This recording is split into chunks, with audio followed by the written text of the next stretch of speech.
Podcast City Network.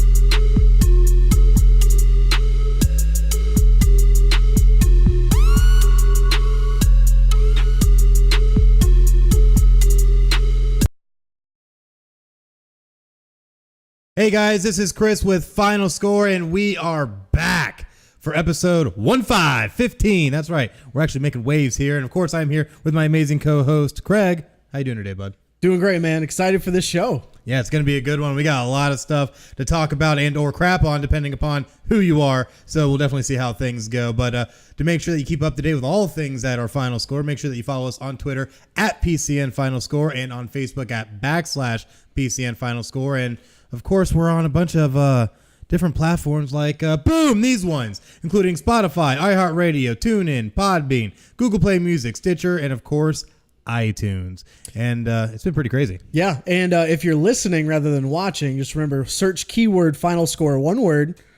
Yes. Look for us. Yes, you must search that, and then make sure to give us a subscribe, check out some of our episodes, maybe give us a little feedback. We always love talking to our fans. But we got a lot to talk about today. Yeah, let's just hop right into it. Let's do it. We need to hop right into it. And first things first, we need to hit a little bit of NBA news because there's been some insanity happening in LA. My favorite circus is having act number 2 right now. Of course, we're talking about the LA Lakers circus that's been going on since Magic Johnson leaving. And there's been rumors that it's because of Rod Pelinka and like Jeannie Buss has no idea what's going on. Well, Magic actually spoke out and went on television on ESPN's First Take on Monday, May 20th, which would be this past Monday. Of course, by the time you're listening to this, probably a week ago. Right. But on Monday, the May 20th edition, to talk with Stephen A. and Max Kellerman about really what happened and why things played out the way they did. Yeah, and it's been a really crazy whole series of events that have happened. You know, when Magic even initially stepped down, a lot of people were taken by surprise, including Jeannie Buss, who literally put all of her confidence in Magic not even days beforehand. So it's definitely very interesting to see how this is playing out and continues to play out because we know Magic isn't one to mince words. So he'll definitely just kind of throw it out there. And from what I understood, that's pretty much what he did. He pretty much did. But here's one thing that I find very intriguing about how he's done this whole speaking out and everything that since he stepped down. For all the crap I gave him on a few weeks ago's episode, and the more the crap I will continue to give him now, I will give him a bit of credit though. What he did to go on First Take was nothing short of a genius move, and it reflects exactly someone who knows how to manipulate the narrative, control the narrative, manipulate the conversation, so people get back into his corner because he's the likable, smiley face guy. He's Magic. He's Magic. I'm just happy-go-lucky. He went on this show Monday morning, hours before Frank Vogel was announced head coach in a press conference. Coincidence? Giving the Lakers and Rob Pelinka no time to plan and to try to, put this fire out. So, of course, Rob Pelinka's caught off guard in their press conference. Oh, of course. And it looks like just as much of a circus as you'd imagine it has been. It got even worse because of the timing of when he did this. Oh, absolutely. It was horrible, horrible timing. But, I think maybe he did this with a little bit of intent, it feels like, because very much so, yes. Oh, yes, definitely. And Magic, we know, like I said earlier, does not like to mince words. So if he feels very strongly about something, he's going to let you know. And I think maybe he wanted to try and preempt them with this kind of thing and really catch them off guard, which, was obvious that he did. Yeah, he used the word backstabbing quite a bit. Yes, which did not shy away from that one. Did not shy away from saying that Rob Pelinka backstabbed him. And the fact that he talked about how Jeannie Buss is allowing all of these people to basically have a seat at the table and have conversations about what's going on with the Lakers, whether it's basketball or business related, which I always found it very funny that the Lakers actually have two different types of Lakers. There's the basketball Lakers, and then there's the business of the LA Lakers. That's right. So they actually have their own. Most teams do also, but the Lakers just take it to another level. Definitely. And he was talking about basically throwing Jeannie Buss under said bus, that she allowed too many people to get in her ear. So he basically kept saying that all this gossip was going on about him, and he didn't like how people were talking about him. But he said during the NBA season that gossip and hearsay doesn't bother him. So why now all of a sudden do you care about gossip? I feel like it really comes down to Magic. I don't think wants to put in the effort when he's put in these positions. And we've seen it in the past when he's been involved with other franchises, whether it be a coach or what have you. And he tends to want to give up.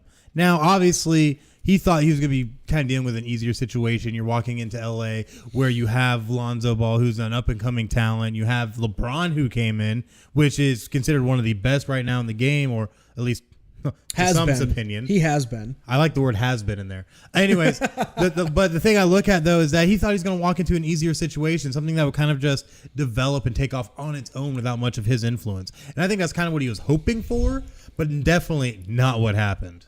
Literally what he wants is he wants to just be an ambassador for a team where maybe he can throw in his 2 cents about what teams should do, who they should sign, who they should trade. But I agree. He didn't want, and I've talked about this, I have beat this thing into the ground a couple weeks ago. Oh, yeah. That he just did not expect that much responsibility, and he clearly was not fit for it.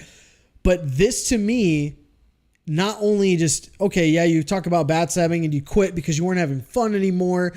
First of all, we always said you know that what you're getting with Magic Johnson. He just wants to be the fun guy, and he just wants to be the fun, and just all he is a face. He's nothing more. Well, that's all he really is. He's a face and a name. Yeah, that's all he is. And I think that's really what the Lakers are trying to lean on, especially Jeannie Buss, which obviously did not work out that way. Jeannie Buss, in my opinion, does not know hardly anything about basketball. Clearly. So in my opinion, she shouldn't even be owning her own franchise because she's going to run the Lakers into the ground no matter how much I love to see it. So at the end of the day, Magic really was coming in trying to work off, like you said, the name recognition, being that ambassador, and he's trying to repair his image a little bit. Well, he does need to a little. He definitely does. But what this interview told me, and I applaud Max Kellerman, and this show, a lot of times I do not like watching this show it's because they really embrace the debate and you have to take one side or the other, which is another reason why I think Magic went there, because two people that love to jump in on drama, Kellerman and Stephen A. Yeah, and what better, especially when it comes to Stephen A, because Stephen A is a parasite who literally lives off of drama and rumor and anything he can throw at you. I think ESPN wants him to do that, which is why you see the character of Stephen A nowadays. Oh, yeah, and ESPN was more than willing to throw, obviously, tons of money at him to make him that guy, and Stephen A definitely is taking those checks right to the bank and cashing them. Yeah, but what this interview to me shows about Magic Johnson, does not want to take zero responsibility for what he's done. None at all. He basically says that, oh, well, I didn't do what I wanted to do, and I wasn't allowed to do this, I wasn't allowed to do that. Sounds like excuses. Those are freaking excuses. They are. Just take accountability that you screwed up. You did not. Things didn't go well in LA. Just admit it. They didn't go well. Who cares? Whoop-de-doo. It happens to everybody. Move on. Just go back to being Magic, but he's just letting this simmer, and he's literally stirring the pot even more. Oh yeah, because he wants to be seen as not the bad guy in this case. No. But one thing that Max Kellerman asked him, and I think this is a two-headed monster a little bit. Part of this was he asked him a legitimate journalism question about why did you make that decision. He basically said that, look, I did what I did because it's the way I wanted to do it. And he just completely dismissed him in his question and basically made it sound like, why are you asking me that question? What are you trying to get at? But he was legitimately trying to get an honest answer out of him. Magic skirted around it. And of course, he goes back to talking to Stephen A.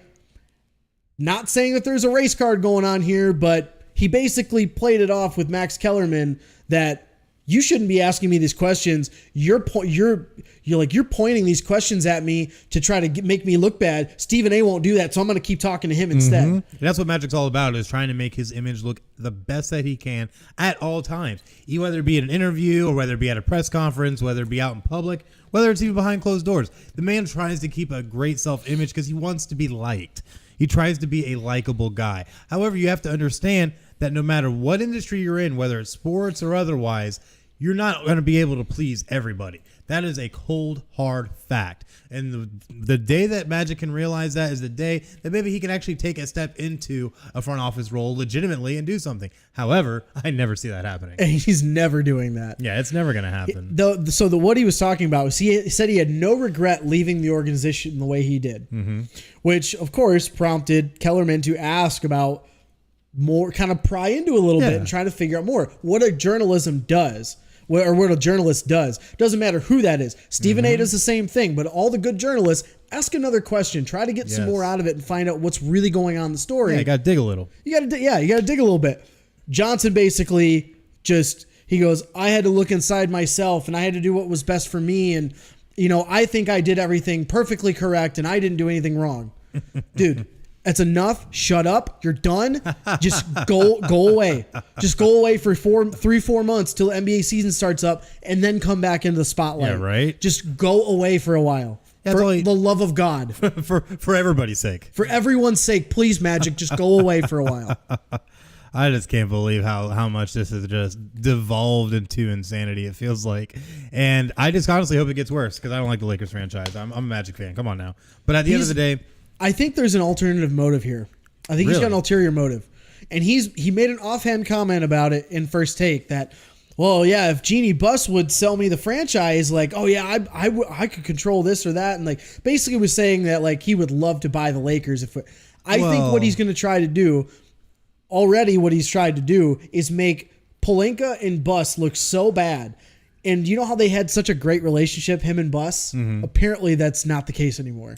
They have very, very flawed relationship now. Well, I mean, after you have Buzz come out and literally put all of her confidence in you and then you quit less than a week later, it would be strained at that point in my eyes. But the big thing I see is that if he really wanted to try and own the team, go out and buy the team, he's going to have to get a whole bunch of people together, get all the money together, because Magic can't do it on his own. He ain't got that kind of money. Oh, he's got a good amount of money. And if he sells his piece of the Dodgers, he could throw in and become a majority owner of the Lakers, but he again could not be the only person.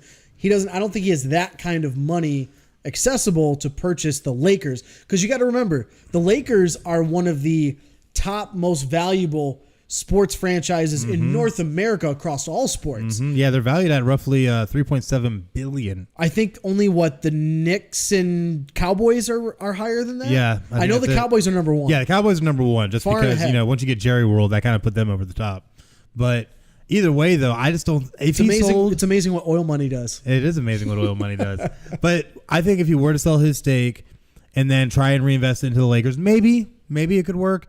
But it's just him trying to get into a position where he can just be a face of a franchise, where he doesn't have to do too much. He can just hire people to do everything for him. And that's pretty much what he would do, because he would want to be the face of the Lakers and this and that. And as soon as things start going sour, he would hire someone else to take over, and he would stop doing press conferences, and he would basically just trying to be doing damage control for his own image, because he doesn't give a crap about the Lakers' image as much as he says he doesn't give two shits about what their reputation's all about. No, he wants to preserve Magic Johnson's that's all Magic. image. That's all he cares about. Magic is about Magic, and that's what it's always been. And if Magic can find a way to make himself look good, he's going to. And if Magic feels like something won't make him look good, he's going to either ignore it or walk completely away from it. That's just how Magic does business. So being able to be an owner, I don't think he'd be a bad owner, but I think he'd be a very absent owner. And I think that would end up being a problem. He would just hire a bunch of people to go and be to go run the organization, and he would show his face as needed. I'm glad you brought that up. To keep up relations. Because he talked about that on First Take, talking about how Rob was saying that you're never in the office and you're never this, never that. And he basically contradicted what Rob Pelinka or what these rumors were. He can't contradict the fact that as soon as he signed mid-tier level free agents like JaVale McGee and Lance Stevenson, what did he do? He took 5 freaking weeks off to go to Europe. He took 5 weeks off, just left.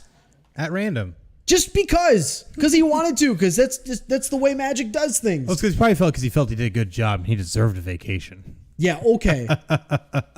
It's absolutely ridiculous. This is ridiculous. Like it has been. This is the oh God, it's okay. Your blood pressure is getting up. I need you to drink some water. Calm down. Right? Calm down. It's okay. I'm getting cottonmouth because I'm talking about Magic so much. He's not only was he sucking the life out of the Lakers, he's sucking the life out of me because I'm talking about him. That's what happens when you start talking about people. That's why I'm trying to keep recused over here, so I don't start getting cottonmouth. I might die of dehydration just talking about it. You might. But you know what? One thing that's been really crazy and exciting as well have been these NBA playoffs. They have just been insane, top to bottom. And we got to take a look over at the Western Conference where Golden State swept it away against the Portland Trail Blazers. Didn't think this was going to happen. We thought Portland would have the best shot out of Portland and Denver. And I feel like maybe this kind of proved maybe neither team had a shot, really. Well, the interesting thing here was the Blazers had chances. Oh, yes, almost they every did. single game they were up double digits early on, and they even had in the game 3, or was it game 2? It was they led by 8 with 4.5 to go. They were up quite a bit at halftime. I think it was in game 4. Oh yeah, they were up. I mean, they had opportunities, and they you can only hold down the Warriors for so long. Yeah, and at the end of the day, even without Kevin Durant, who went out with his calf injury, ended up missing most of that entire series, they still dominated. Well, I shouldn't say dominated. They were able to find ways to win. And that's the important thing here. They found ways to win. At times, though, they did look dominating. They did. And it was crazy at times where, like you said, they would be down and just turn it on and come out of nowhere. Because what they did is this is one thing I kind of miss about the Warriors is having Kevin Durant. Yeah, he's going to be the guy that you're going to work your offense through, but you're going to work it around. Now you've got 3 legitimate shooters. When Kevin Durant got hurt, they went back to the old Warriors of the previous start of this run that they made, where Steph was the focal point of the offense. They worked everything through him, and as you could see, like, he caught fire quite a bit. Oh, he did. And you just see a different team when it's just those guys on the court without Kevin Durant. They still play the next man up mentality, which is what you have to have when you're in a dynasty like this. Absolutely, you do. But I think the key to this series and the key to them winning the championship has been and will be the play of Draymond Green. Draymond Green had a triple-double in Game 4. Yes, he did. And him and Steph Curry both had triple-doubles, and the first teammates to have triple-doubles in the same game in NBA playoffs history, if I'm not mistaken. Yes, it was. You're very right about that, and it's just been insane because we always see Steph Curry always dominating the stat line. Absolutely. He usually is the one scorer even in every single one of these games against Portland. Game 1, 36 points. Game 2, 37 points. Game 3, 36 points. Game 4, 37 points. Steph Curry's going to dominate the points. But when players like Draymond Green are out there, even Klay Thompson, are able to be great accents to Steph Curry to be able to make this a very well-rounded and dominant team. And they are able to go out and be stars and ballers on their own. So, I'm not too surprised to see them sweep. But I'm not I was either. hoping it was going to be a little bit more competitive. I figured to be a 6-game series because two of these, honestly, all 4 of these games, the Blazers had a shot. Oh, yeah. At all of these games. Probably not the first one, the first game, Game 1. Yeah, Game 1 was a little bit different. But the other 3. But the other 3, they had chances and they were in the lead. So, I mean, especially in Game 2 and Game 4, a ball bounces one way or another, call goes this way versus the other way. You could be looking at a 2-2 series going into Game 5. Easily. Actually, by this time, it would have been Game 6 and 7 already. But yeah, right. But what you were seeing here is, I was talking about Draymond Green, and he's got to be the key to them winning the title. And it's a lot of things that he does that don't show up on the stat line. He is I've said this before, I'll say it again. People have been saying it for years. He is the heart and soul of this team. If he leaves, this team's done. Because Steph Curry is a great shooter, but we've seen with multiple teams, you can have a great shooter, but it doesn't mean it's going to translate into success. Correct. And I mean, you need Draymond Green, who brings that defensive presence. He brings that edginess to him. He does a lot of things. Real chippy. Oh, he's a real chippy player. He does a lot of things though that don't show up. I talked about he moves well without the ball. He sets good screens. He runs like there's a couple times in game 4 he was bringing the ball up the court on a fast break. It was like a 2-on-4 situation where it's him and like 1 or 2 other Warriors on 4 Blazers defenders, and he's cutting through and he's forcing quick baskets because of him forcing the ball up the court. He's forcing other defenders to come meet him to the ball, which causes him to give it up to somebody else. Rotate the ball around to get a wide open 3. Those kinds of things are what Draymond Green does very well, and why I think that the Warriors are going to win it again this year. I think they're just too good, even with or without Kevin Durant. I just don't see them. I don't see them losing. Depending on who they play in the East, I think it goes either quick series or not. Well, even with that, though, I'm going to have to disagree with you. Of course. Just because. I would expect nothing less. Well, that's just how we roll around here. But at the end of the day, it's only because when we look at the Eastern Conference Finals between Milwaukee and Toronto, obviously I've picked Toronto to win this one and make it to the finals. Obviously, the pick to win the finals is what it is. But anyways. How's that been going for you? Well, the Rockets, kind of still flat on their face, again. Imploding. But, now they've also shipped out all kinds of people, management-wise, front office, all that. Anyways, doesn't matter. Because now we got Milwaukee Bucks and Toronto to talk about, who one of these teams are going to make it to the finals. And we thought that the Giannis-led Milwaukee Bucks were just going to kind of roll over Toronto a little bit. Maybe Toronto gets a game or two here or there, but looking at the first 2 games, we thought that was going to be true. Looking at the last 3 games, it has been a complete 180 on this script. And it's been literally insane because you have guys like Damian Lillard playing absolutely out of his mind. And then, of course, you can't ignore a little bit of controversy. We always got to look at that, especially in Game 5. Right near the end of Game 5, the Raptors were leading 100-99. And we're trying to drive the ball, up court. Of course, at this point, we're talking about the last 20, 30 seconds of the game. You have the Milwaukee Bucks going for intentional foul. You have a no call on an intentional foul that still leads to a basket, putting them up 102-99. So with that, there's definitely been a little things going on. But still, Toronto has shown that they're not going to give up in this series. You look at Game 3. They go into double overtime and pull it out 118-112. And have been able to kind of stifle Giannis a little. Even in one game, I think he only had 12 points. 12? Yeah. It's been crazy. Give them a lot of credit. They've been shutting guys down. And I give a lot of the credit to the Raptors for, we talked about the 2 blowouts. Well, not really say 2 blowouts, but they were down 0-2. And you would expect if you're the road team, you want to try to steal one on the road. Oh, absolutely. A lot of times it doesn't happen, though. But give them a lot of credit because not only did they win the 2 at home to tie up the series, they then dominated Game 5 to take a stranglehold on this series. And now they got Game 6 at home to try to close this thing out. But, a lot of credit goes to Toronto. They've got guys that I've seen been playing pretty well. Kyle Lowry is actually playing really well. Oh, yeah. Historically, his playoff career has not been that great. It's been dismal at best, but now he's sitting here in this series alone averaging almost 20 points.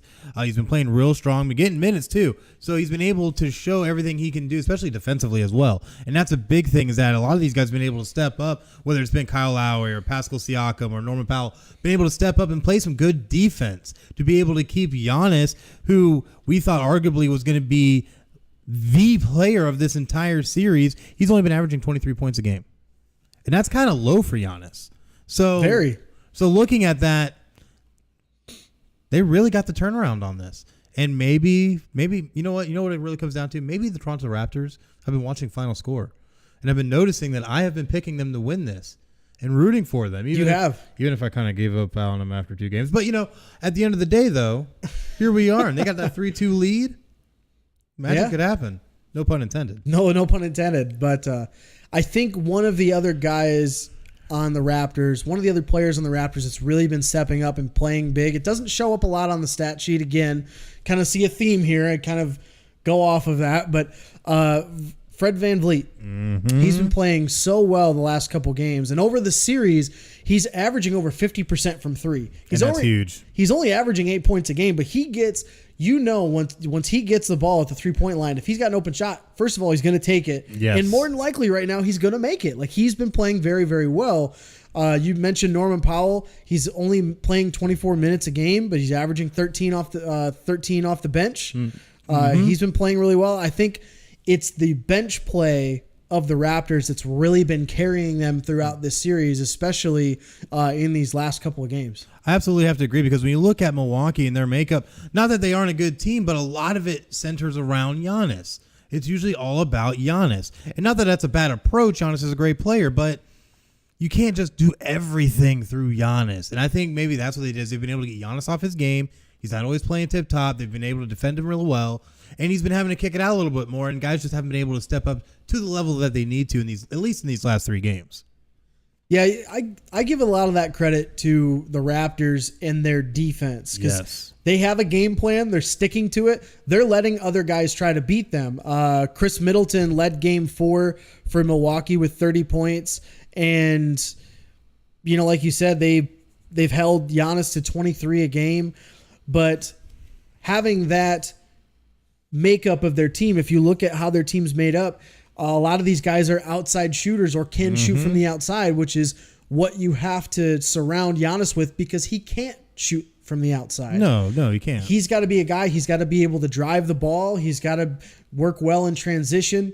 His post game's getting a little bit better, but I mean, a lot of his game is downhill and try to get him cutting opportunities to the hole, because he's not a great outside shooter. No, he's not. And I think it's really been exploited by Toronto in the last 3 games. So all credit goes to their defense in the series. Well, we're looking now at Game 6, which will be on TNT, 8:30 tonight. Or when you watch this, it's probably already going to be over. But either way, Toronto's favored by 1.5.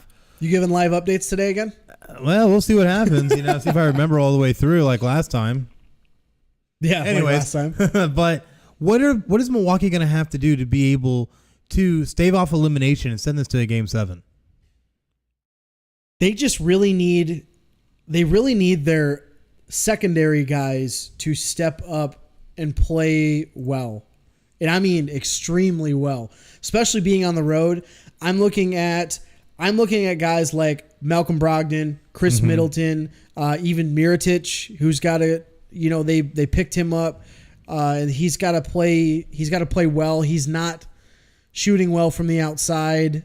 George Hill is doing decently well from 3. I mean, he's shooting 50%, but he's only taken 14 threes in the series. So that's right. But he's got to play efficiently. I think another guy they really need to depend on in a secondary role is Pat Connaughton. That's what you draft this guy for, is for shooting and for a secondary spark off the bench. But they're clearly not getting that from other guys. Giannis is going to get bottled up. Maybe he does break out and have another, 30, 35, 40-point game or anything like that. But I just doubt it. I don't see it happening. He hasn't really eclipsed 30 points very much. So I'm going to look at the other guys in this series for the Bucks. They really have to step up. But I'm singling out Brogdon and Middleton in this case. I'm about to say Brogdon and Middleton would be 2. I would definitely be singling out as well. And Milwaukee's definitely going to have to come up and figure out something to be able to get some scoring going, because with how it's looking right now, Toronto is just bringing it. And even more so, you have Kawhi Leonard, who is turning it on, it seems like, every fourth quarter now. He just turns it on and finds ways to score.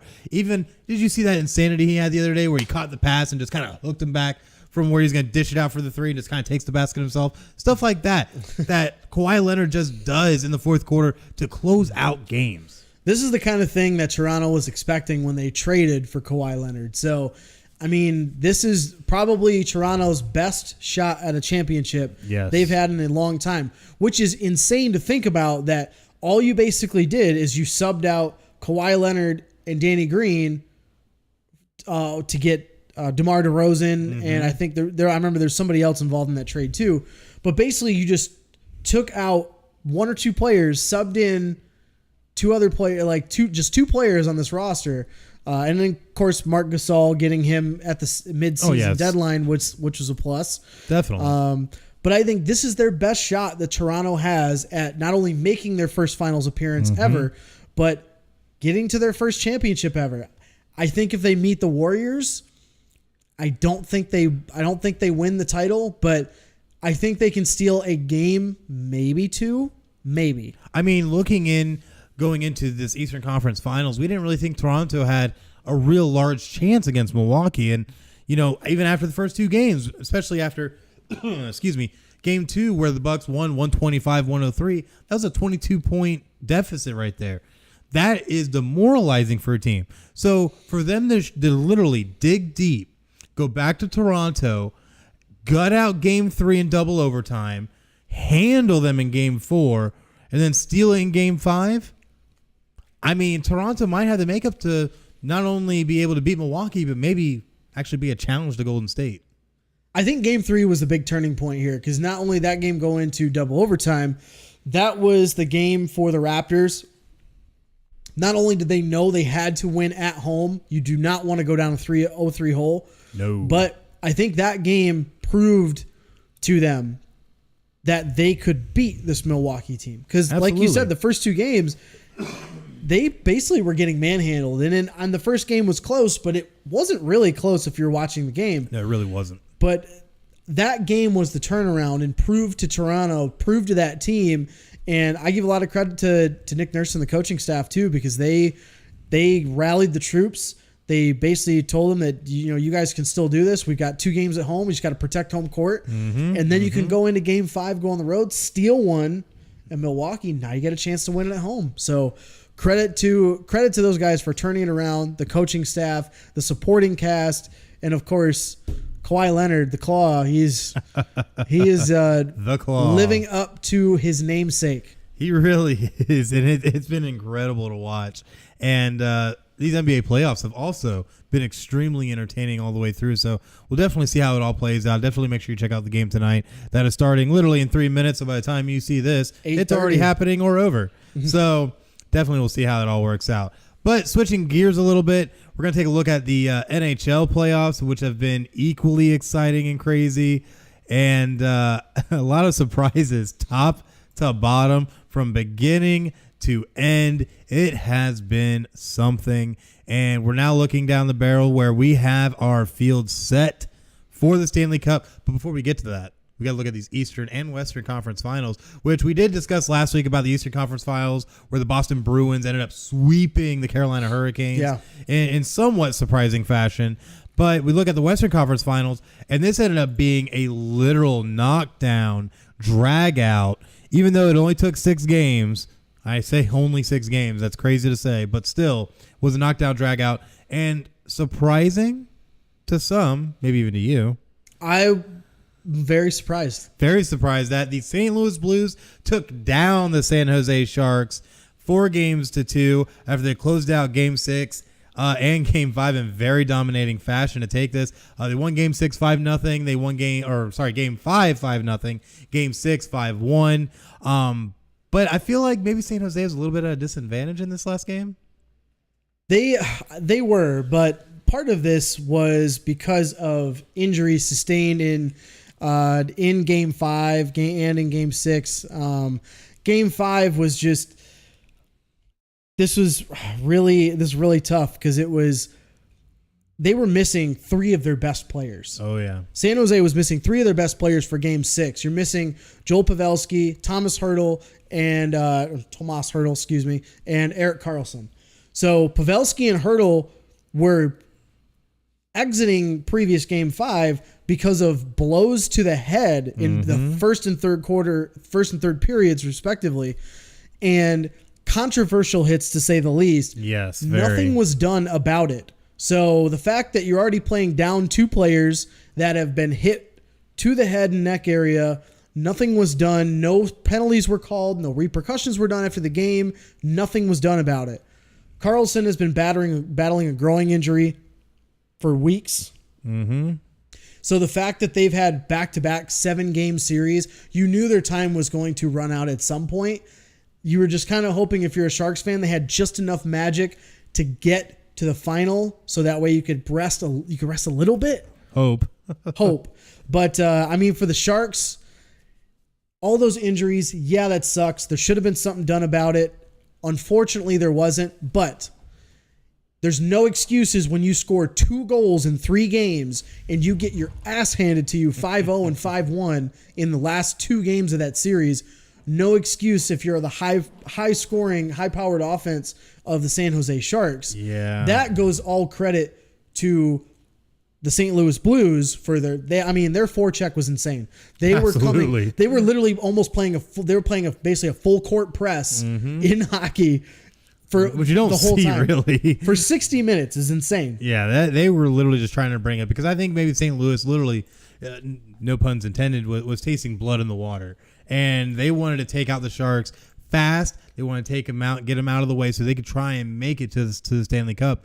And they did that. And they proved that because this was a very close series when you're looking at, because game 1, Sharks 6-3. Game 2, Blues 4-2. Game 3, Sharks 5-4 in overtime. Yep. Game 4, Blues 2-1. So at this point, when we were tied at 2 apiece, we thought this was going to be a series. And then the Blues said, you know what?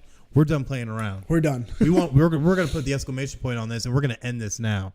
And that's what they did. And over 2 games, outscored them 10-1. I think over 3, it was 12-2. So it's just amazing to see what the Blues did to really close out this series.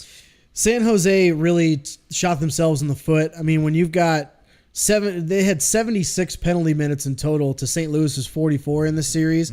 I mean, you can't get in that kind of trouble in the penalty box and have 3 guys have 14 penalty minutes or more, 14, 16, and 16 for 3 of their players.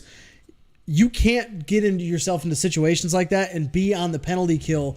And you know, we talked about this beginning of the playoffs. Their penalty kill was not great. No, it really wasn't. Their power play was great. Power play is their awesome. Offense was great, but the penalty kill was subpar. It was kind of mediocre at best. At best. That was going to be the key for this series for them to get through and get to the final, and it clearly came back to, bite them in the ass. But again, a lot of credit. Yeah, a lot of credit to St. Louis here. They played very well throughout the whole series, and especially they wanted to just close it out in the last 2 games. Yeah, they definitely did want to try and close it out, and they definitely did it with emphatic fashion, and it was really amazing to watch all the way through. But it's going to be crazy to see because we're going to have an interesting matchup now going into this.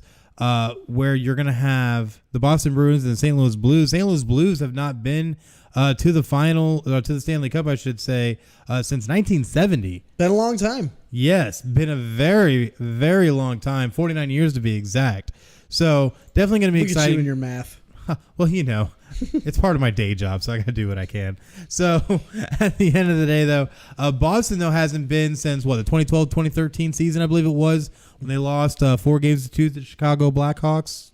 I don't know, just pulling that off the top of my head. Pretty sure it's right. So it's like you had that calculated. It's like I had it calculated here in my brain.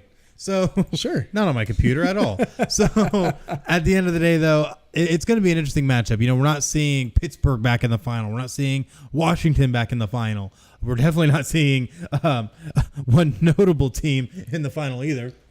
Oh yeah, what team is that? Oh yeah. Oh yeah, Tampa Bay. Oh yeah, Tampa Bay. Way to go, Tampa. Way to get swept. Anyways, quick exit. After I said you were going to sweep all the way to now. Gosh. What was I thinking? I don't know.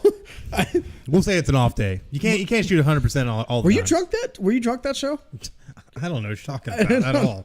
I mean, I don't know. Maybe. I mean, whatever happens before or after the show, we don't talk about on air. Right. But anyways, but it's going to be an exciting series. Game 1 will be starting Monday, May 27th, 8 p.m. on NBC. So definitely make sure that you check it out. And Game 2 will only be 2 days after on NBC Sports Network, also at 8 p.m. on May 29th.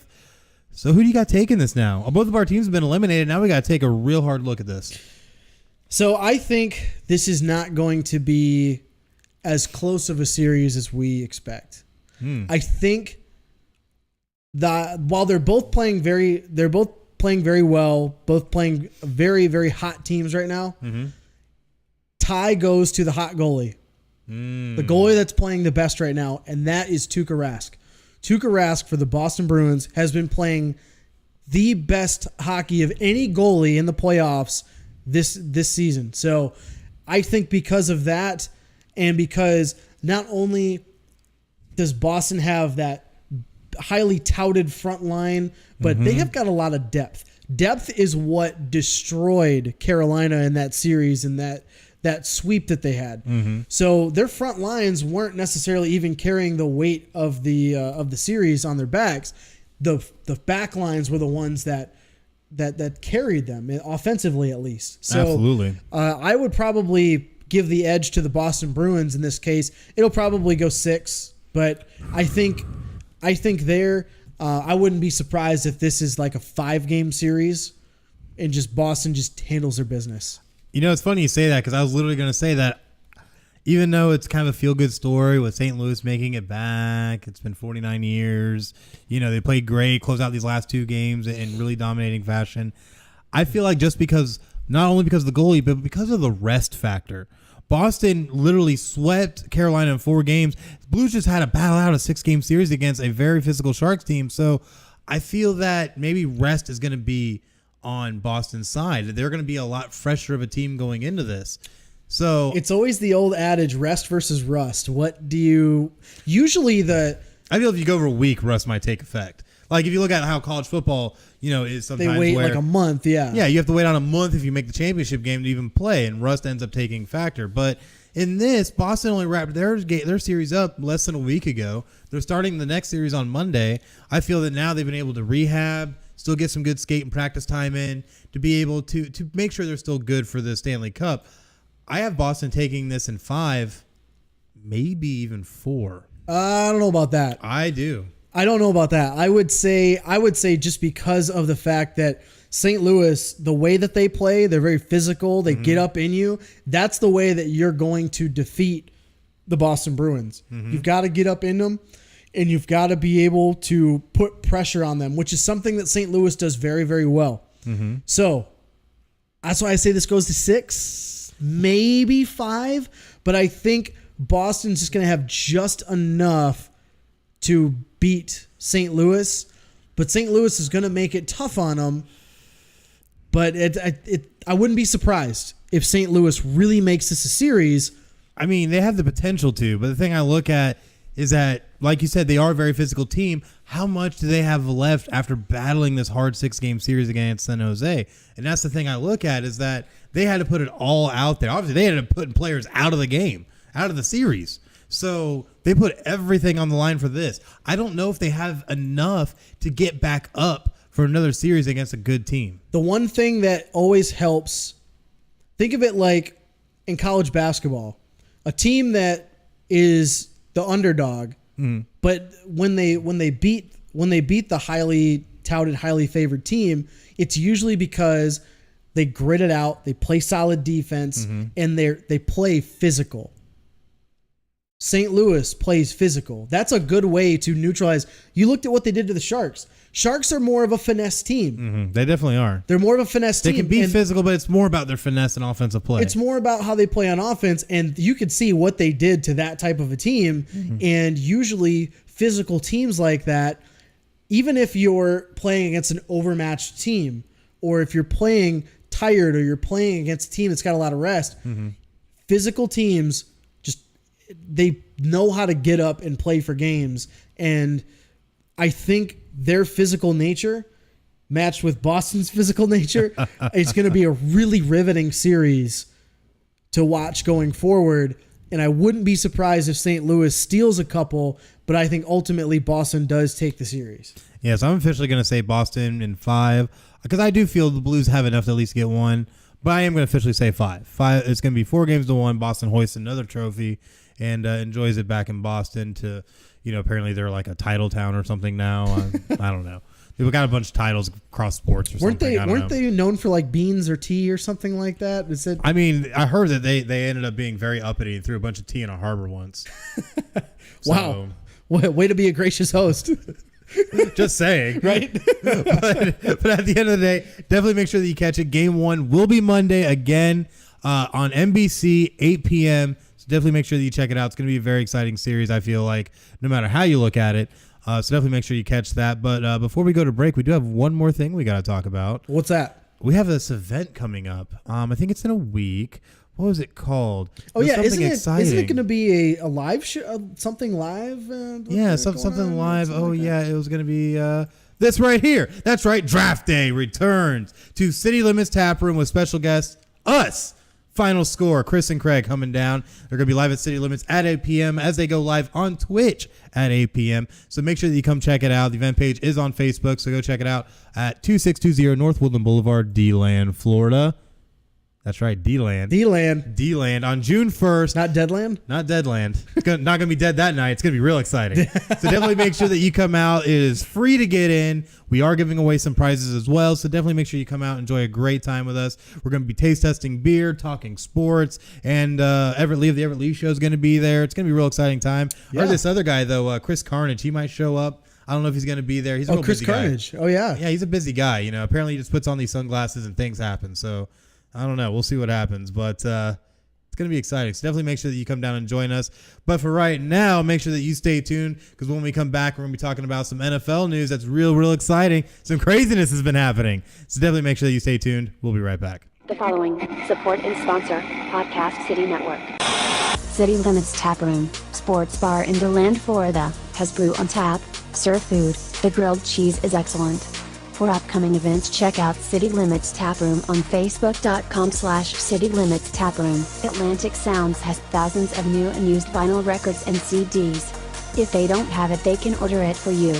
Same location since 1982. For more updates on what's new, check out Atlantic Sounds on Facebook.com/Atlantic Sounds Vinyl. Sports Sanity Customs have worked with organizations from custom embroidering polo shirts to jerseys for your kids' baseball team. They do it all.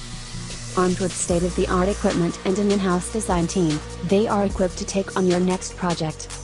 Visit their website to learn more, sportsanitycustoms.com. Visit Sports Sanity Customs on Facebook.com/SportsSanityCustoms. 3Count Design offers a wide range of graphic design products, video, photography and other forms of media. Everything from t-shirt designs to websites. Visit Facebook.com/3CountDesign for more. Demo Blast Studios, an explosion of imagination. Original artwork, podcasts, video, apparel and more. Visit DemoBlastStudios.com. Visit Demoblast Studios on Facebook.com/Demoblast Studios, the best family entertainment pro wrestling show in the state of Kentucky. Kentucky's Own Wrestling brings quality family vintage wrestling to a town near you. Kentucky's Own Wrestling offers a ladies division in wrestling and a training school. Kentucky's Own Wrestling is the current longest running Southern promotion. Visit Facebook.com/Somerset Kentucky's Own Wrestling. All supporters and sponsors are brought to you by Podcast City Network.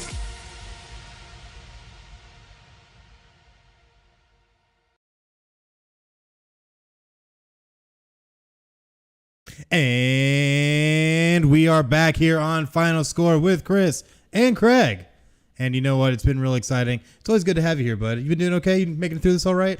Yeah, I'm making it through pretty well. I still have my one team that's alive in my playoff bracket. Well, I was kind of worried about your health a little. I know you got a little exacerbated when it came to Magic. So, you know, I like to make sure you're okay. One thing to always get me riled up is talk basketball. Talk basketball, you get me riled up real quick, especially when it's a circus like that. Yeah, that is true. And you know, I see that you're making it through real well over there, especially when you got some crap on your desk right here. It's kind of blue, it's kind of yellow. You might need to take care of that.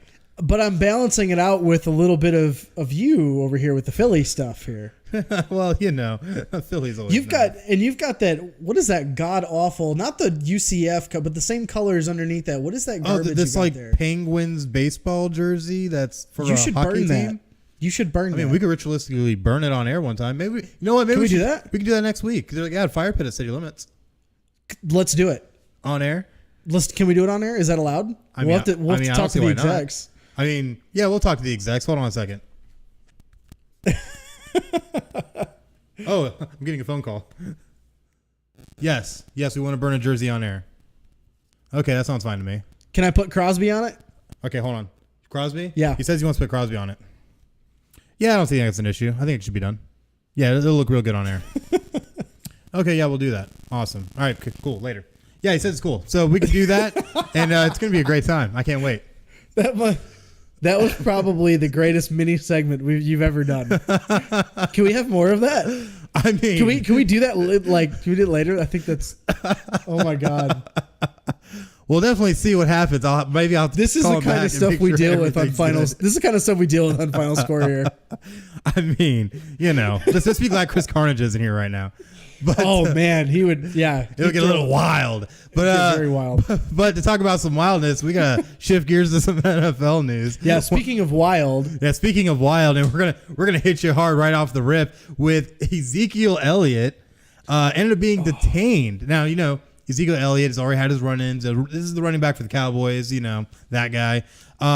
But he's had run-ins with domestic violence issues against his ex-girlfriends that are being dismissed, all that kind of stuff. But now he got detained at a Las Vegas music festival after getting into an argument with his girlfriend. Now, the video that I've shown, he does not get physical. So anybody trying to think that's happening, you need to go over there.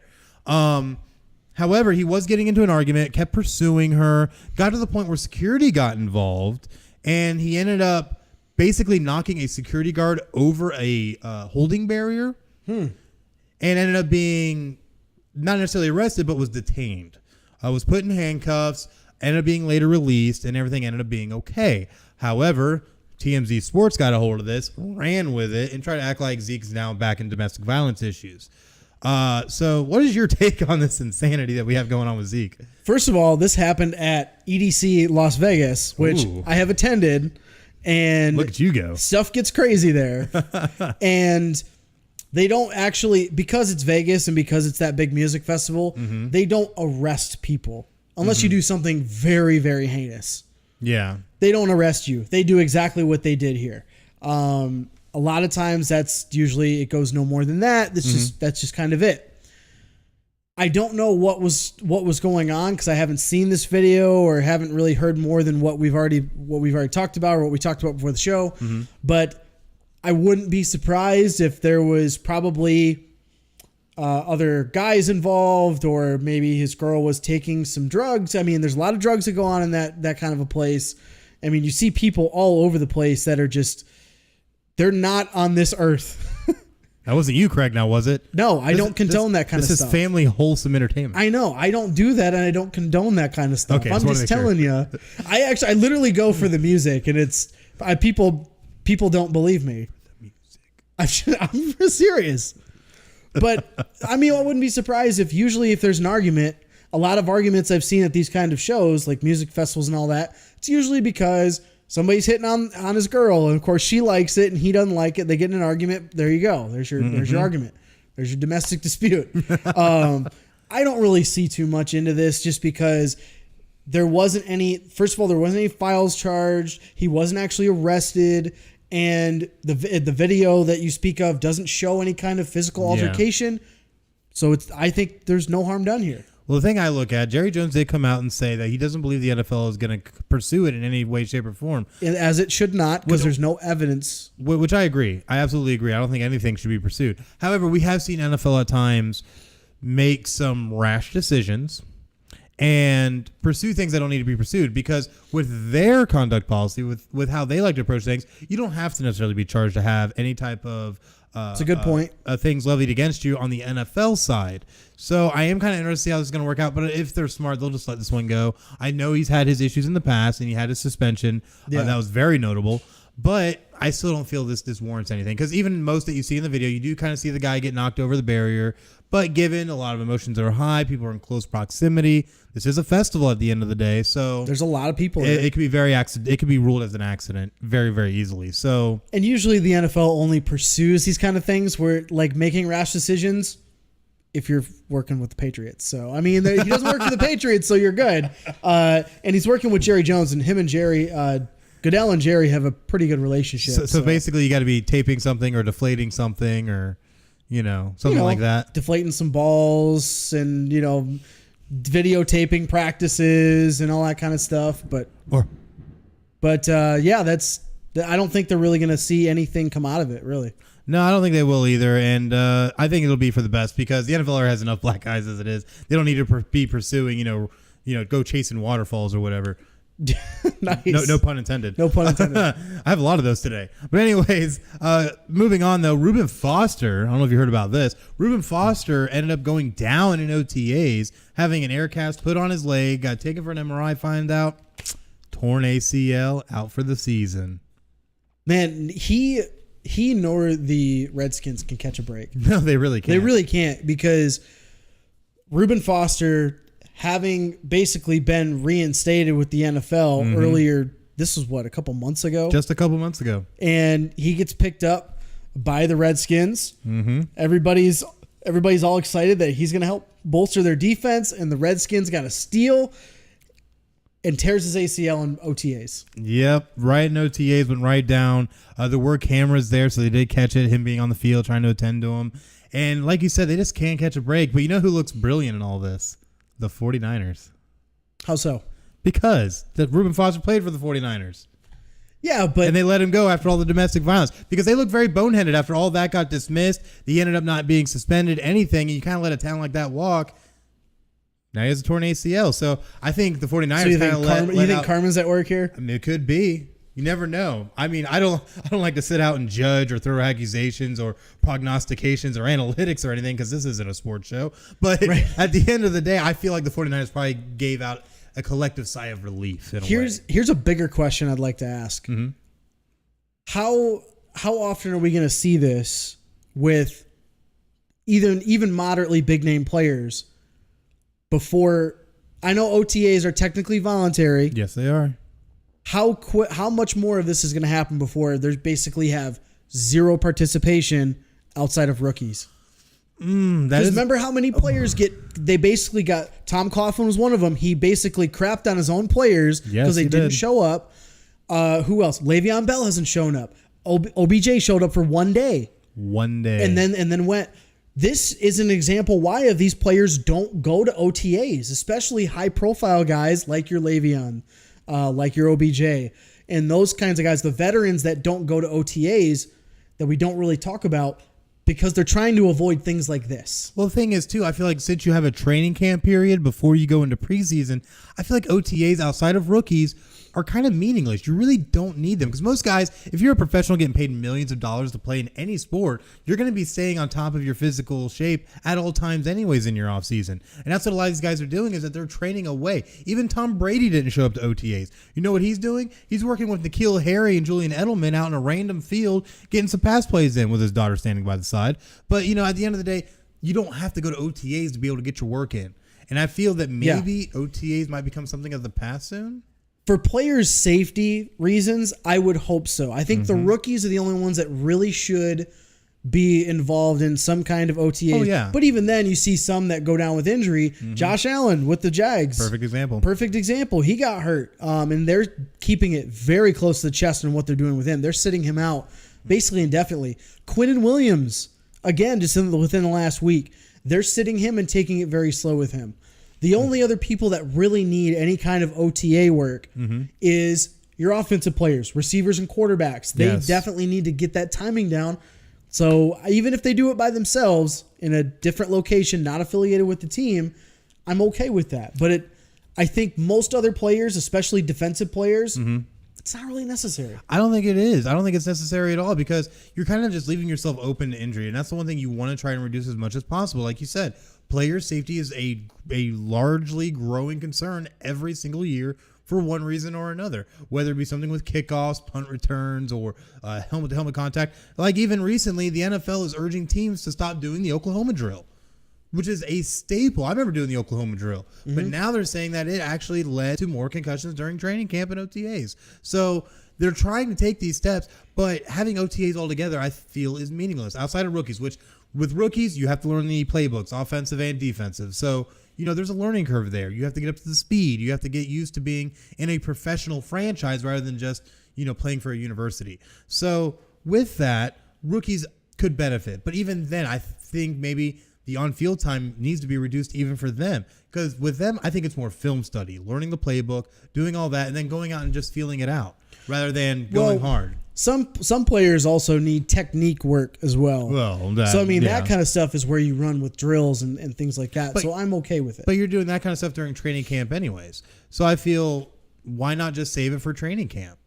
Why put these guys, especially guys that have been in the league, 5, 8, 10 years, why have these guys, why urge these guys even to show up for OTAs?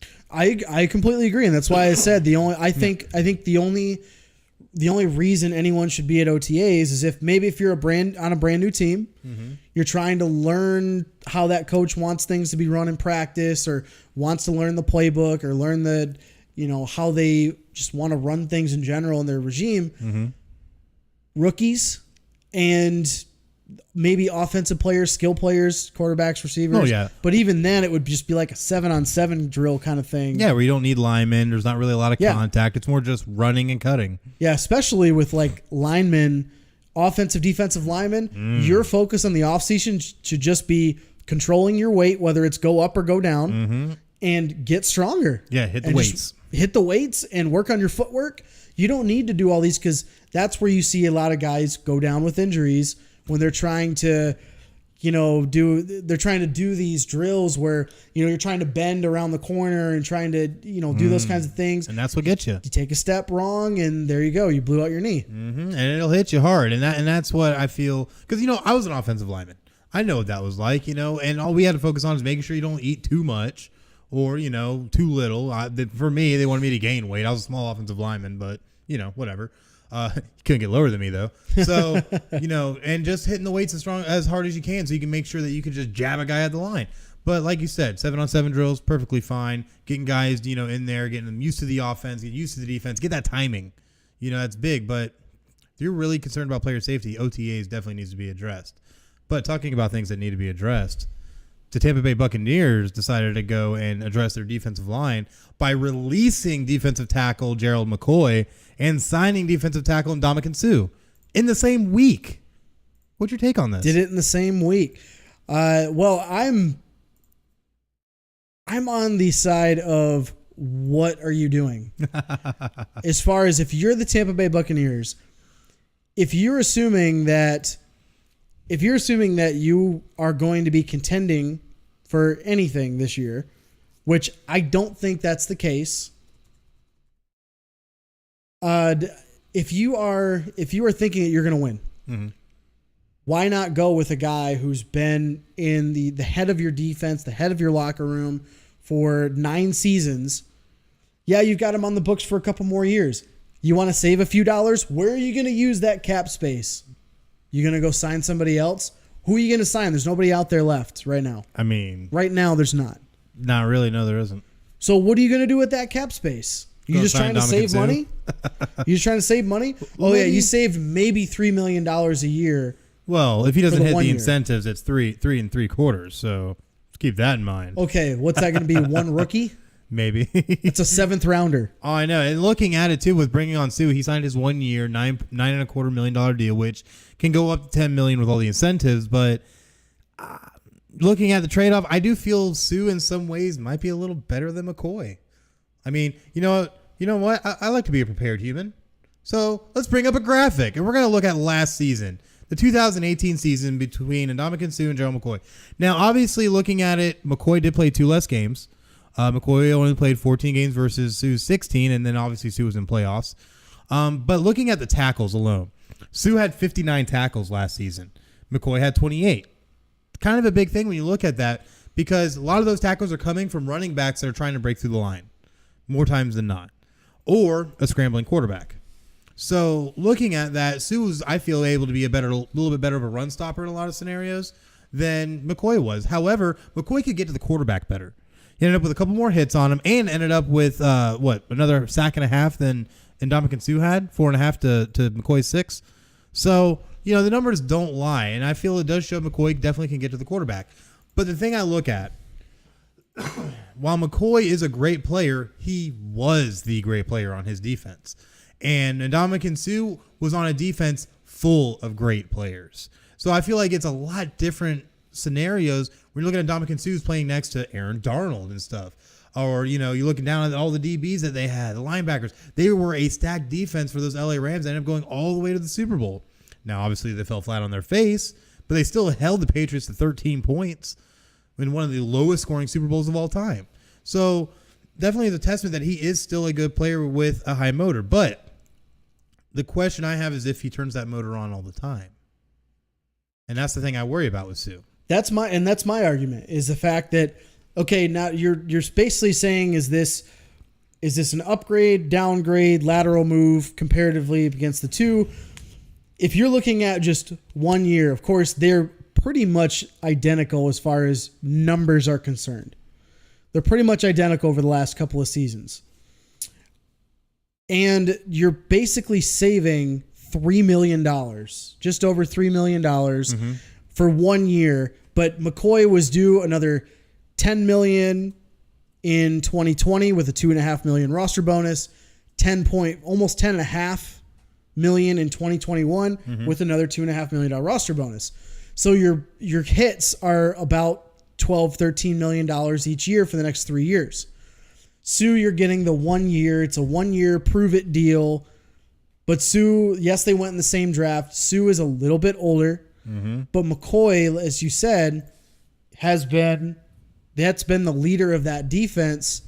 And I don't look at just 1 year. You look at the career stats, Ndamukong Suh looks a lot better because he dominated his first handful of years in Detroit. Absolutely dominated. It's funny you mentioned that because I'm going to bring that up right now. Boom, career stats. But yeah, but over the course of their career, yes, Ndamukong Suh has better stats than him. But if you look at I'm looking at the last 3 years.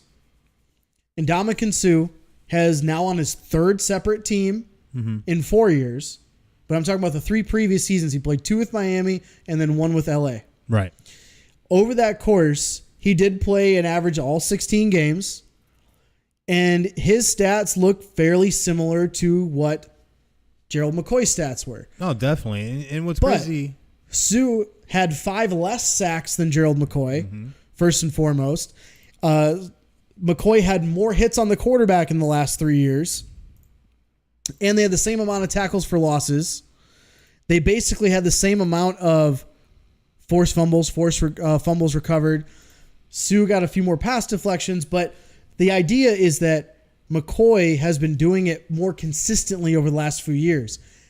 You have seen, whether it's last year in LA or even before he signed in LA, why he wasn't getting any contract suitors after Miami basically let him go. Once he got that monster deal, I'm good. I want money because all he wants is money. Yeah. He's never really been shy clear about that. Never been shy about it. But my big worry is, okay, if you're Tampa Bay, do you want the consistency of a McCoy or do you want a cheaper, less active version of him? Which is what I think Sue is. He can be dominant at times. He takes plays off. He doesn't try. He gives up. Well, here's the thing I look at too. Now, he did take plays off, and this was more notable in Miami more so than L.A. But in L.A., I think he just kind of got away with it more, and maybe he wasn't seen as much because he was surrounded with so many great players. Yeah, and because when he signed that big deal with Miami, he was expected to be like a Warren Sapp kind of thing, or a Reggie White. Like he's going to disrupt defenses and rush the passer and get all these sacks and cause all this havoc. Did none of that. Yeah, he didn't really live up to that hype at all, which is why he ended up in L.A. to begin with on a very, very meager deal, to be honest. So it's definitely interesting to see. To me, this is a lateral move that only saves you a little bit of money. And I think that this was more of a stopgap measure to the future more so than, anything. Because Ndamukong Suh, I don't think is going to be with Tampa after this year. I really don't. I don't think that he's honestly going to live up to the expectations. I think he's going to kind of rest on his laurels, get paid, and that's what it's going to be. And you're going to get some production out of him. Not that he's just going to come up lame duck or anything, but at the end of the day, I don't think he's going to be what Tampa wants him to be. And that is the every down defensive lineman that's able to disrupt the pass, that's able to disrupt the run, and be that dominant force they need to be a Warren Sapp. And I'm looking at his contract. And this is the first year that there's no dead money on his contract. So if they release him, they got to still pay money. Yep. But over the next couple of years, there's no hit against the cap unless after his 2 roster bonuses. So and that happens in the third day of the league year. So they could have gotten away with playing him another year this year, cut him right when the league year hits. It's free agency, and you could still get another year out of him.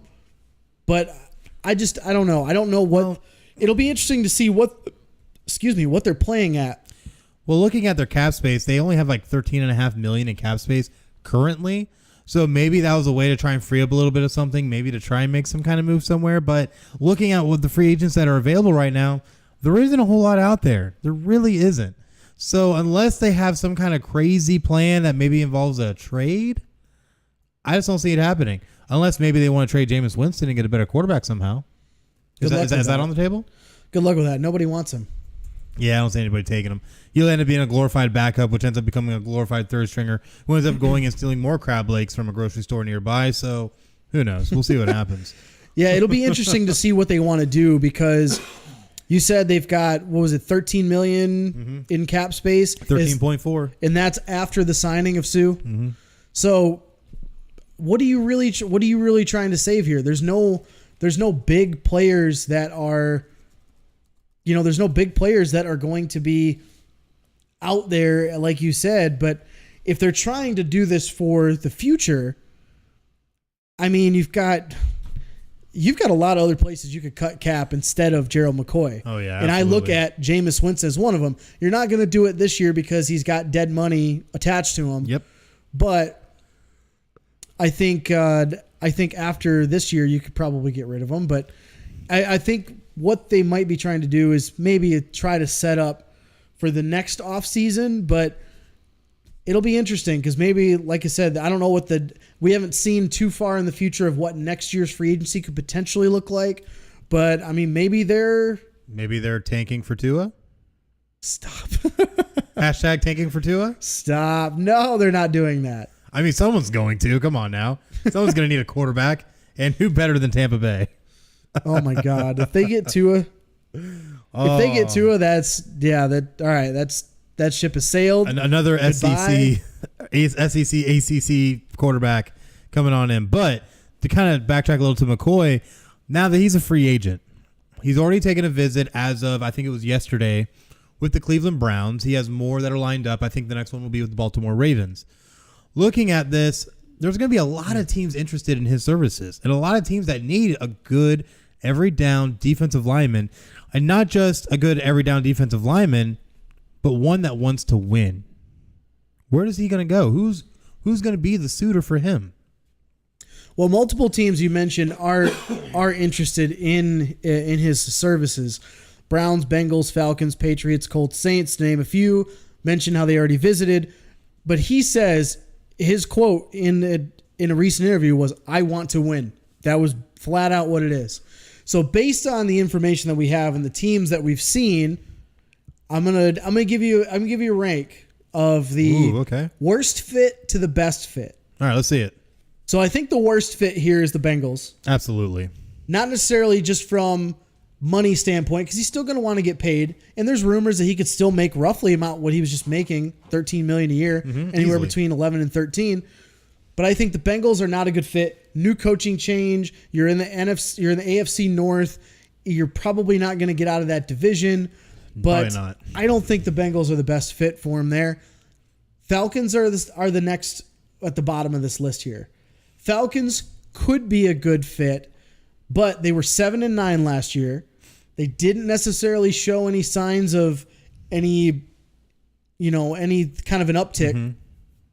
So I think there's other teams that are a better fit for him. Ooh, not to interrupt you, but an update on the Milwaukee-Toronto game. Ooh, Milwaukee is currently up 38-23 with 7:30 left in the second quarter.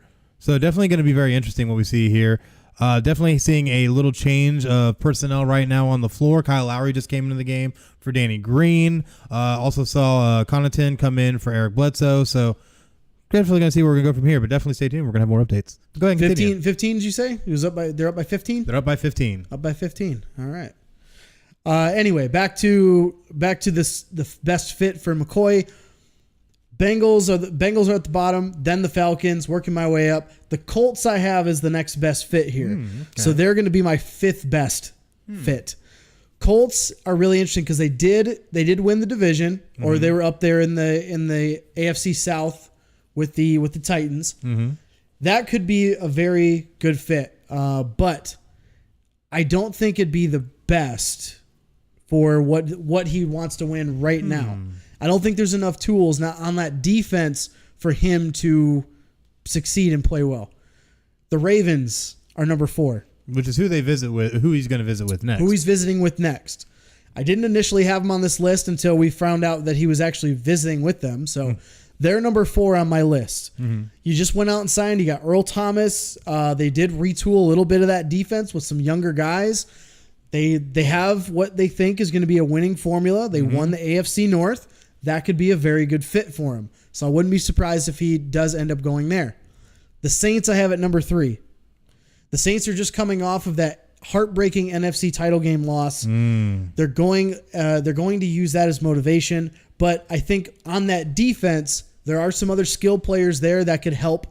Maybe and staying in the division wouldn't hurt to play against Tampa and kind of take it to them. Get those 2 easy wins a year. Yeah, get a couple easy wins. I know Tampa pulled out one last year right at the beginning of the season, though. Of course, that was Fitz magic, I think, Fitz more magic than anything. to that one. But I could see him staying in division and going to New Orleans. Definitely. Number 2, the Patriots. Patriots number 2? Patriots number 2. So the Patriots being at number 2 for the sole fact that you're probably going to get less money to go there. But basically the appeal is to win championships. Yes, which they have 6. Which they have 6 of them for Brady. The Infinity Gauntlet. Brady has 6. So why not go there? And you could be basically, Belichick knows how to get the best out of his defensive players. I think that'd be an amazing fit for him to go there and play for the Patriots. But my number 1 best fit, the Cleveland Browns. Did you just say the Cleveland Browns? I just said the Cleveland Browns. The Cleveland Browns, who finally were able to have a season that was worth a damn last season. Yes, they had a 7-8-1 year last year. But the reason I am, I guess, all in on the Browns here in this case. No pun intended. No pun intended. He did visit with them Friday and left without a contract, which is not completely surprising because he wants to see his options. Absolutely. But I think the Browns have the best chance because of what Dorsey has done over the last couple of years to turn this franchise around. They have a bunch of young stud players that are still on their rookie deals. So that's the big thing. The best combination of get the most money you can now until these guys are done and still be able to play with all this talent on defense. Cleveland Browns make the most sense of all of these teams because they can provide him with not only the money that he wants, they can provide him with other skill players to play around. That defense is going to look hella scary next year. That team is going to look scary. I don't think I've heard the word hella in a long time. So you're damn right. Nice throwback there. I grew up in the 90s. Thank you. Well, I'm not going to judge you on that one this time around, but still, the Browns have a ton of cap space still. They're sitting at roughly $33.3 million. So they definitely have the money to pay him. And I feel looking at their entire makeup of their defense, that would be a perfect, I think, icing on the cake, if you will. Maybe a little cherry on top to bring this defense back all the way around to complete it. And now you have the defense going into 2019. Yeah, so that's my rankings of the best to worst fit. The Browns. Wow. If you're a Cleveland Browns fan and you get Gerald McCoy, you better be. If you're not already excited, you're over the moon right now. Over the moon. You done flew past the moon. I feel like already with everything the Browns have done with being able to somehow land OBJ, and now you got Baker. You drafted Baker as your quarterback. Like there's so many good. Oh, and don't forget there's still a Kareem Hunt in the backfield. So you still got him to contend with. Yeah, and it's crazy looking at the makeup of this team. And if they were able to land Gerald McCoy, that would be huge. Yeah, huge. That defense it can be very, very scary, especially if they do get McCoy. So it'll be really interesting to see if he visits with any other teams after the Ravens, which he hasn't really announced any other teams yet. No, he has not. But they weren't even on the initial list of teams that were interested. So maybe there's another team that kind of jumps out and comes out of nowhere. Just wow. Honestly, to me, I feel like it's a short list, though. Like, you listed, what is this, 7 teams? I don't even think there's that many on the list. It shouldn't be that many, but this is just based on who's interested. Right. Because I think we already talked about this before the show. I think the Falcons and Bengals are out no matter what. Oh, absolutely. I think it really comes down to the Browns, the Patriots, the Ravens, maybe the Saints. Honestly, if he wants to stay in division, that would make sense. But I think those are the only teams that he's probably honestly looking at. I feel the Ravens might have a shot, but in my opinion, I feel like it really is going to come down to 3 teams: Patriots, Saints, Browns.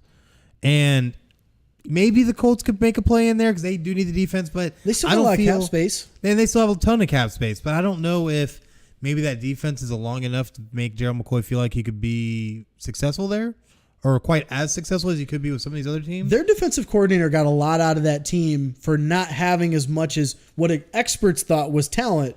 Absolutely. They got a lot out of that defense last year, so credit to them. Mm-hmm. Maybe that's a bit of an attraction, but I think it'll be interesting, again, to see who he visits with, because, I mean, you didn't mention the Ravens on that list. He's obviously got to have interest in that team. He obviously if he's visiting does. there. And the Ravens did make a lot of good moves. They really did. But if he really wants to win now, not saying the Ravens can't do it, but I feel there are teams that have a much better chance given their roster makeup, their recent history, things of that nature, especially when you look at the Saints and Patriots. You know, those 2 teams, Patriots are your defending Super Bowl champs. That you really nothing more you need to say there. Yeah, I think if you had to nail it down to 3 teams, three or 4 teams who he should go to, 3 teams would be the Browns, Pats, and Saints. That's who I would nail it down to. Ravens would be kind of dark horse, alternate, maybe. Yeah. But I mean, even if you want to narrow it down to 2 teams, Browns, Patriots, because again, the Saints could be good, but I just don't know. Like they're such an offensive team. They are, but they have had good defenses in the past. But the big thing that I look at with them is they do need to have some kind of defense. Defense did come up kind of lame at times last season, especially like against Tampa Bay, funny enough, where Tampa Bay was able to score 40 points on them. That's ridiculous, and you shouldn't be allowing that amount of points. Then I do kind of worry about the cap space the Saints have. The Saints have under $10 million in cap space, so unless they play probably will play a factor. Unless they can give him, I think, $10 million or more, I don't know if Gerald McCoy will go Saints. So, you might be right. It might end up just being kind of Browns, Pats at this point. But I don't know. I guess we'll just have to wait and see. But one thing we're not going to have to wait and see for is for some of these future NFL draft locations, because we just recently had announced, we already know about next year. Next year, we're going to be heading to Las Vegas, and that's going to be very exciting. FinalScore is heading to Las Vegas? Never say never. I'll have to talk to the execs and see. I might have to get on the phone. You know what? You can get on the horn? I'm going to get on the horn right now with Chris Carnage. You want to do this again? Chris Carnage. Yeah, we want to take FinalScore to Las Vegas next year, 2020. Are we able to fit that bill? I don't know. I'll have to talk to the other co-owner, but yeah, sure, why not? We'll say okay right now. Just, expect me to go back on it at some point. No, we can't have you go back on it because I really need to make this happen. Like, really need to make this happen. I need to go to Vegas, maybe win a little money, see what happens. Maybe I get to announce a draft pick. Can we make that happen? I don't know. You're kind of asking a lot here, Chris. We'll see what happens, but I'll call you back. Fine. All right, so after talking to the bigwig, he said maybe, basically. So we'll see what happens. We might make it to Vegas. Maybe. I don't know. We'll see what happens. But in 2021, how do we still have a show? I don't know. In 2021. Sometimes I don't know. It was recently announced by the NFL that Cleveland will be hosting the NFL draft. I'm going to tell you right now, if they rig games and Cleveland doesn't win the Super Bowl before this, I'll be shocked. Yeah, I mean, this is a very interesting pick that they're going to go to Cleveland.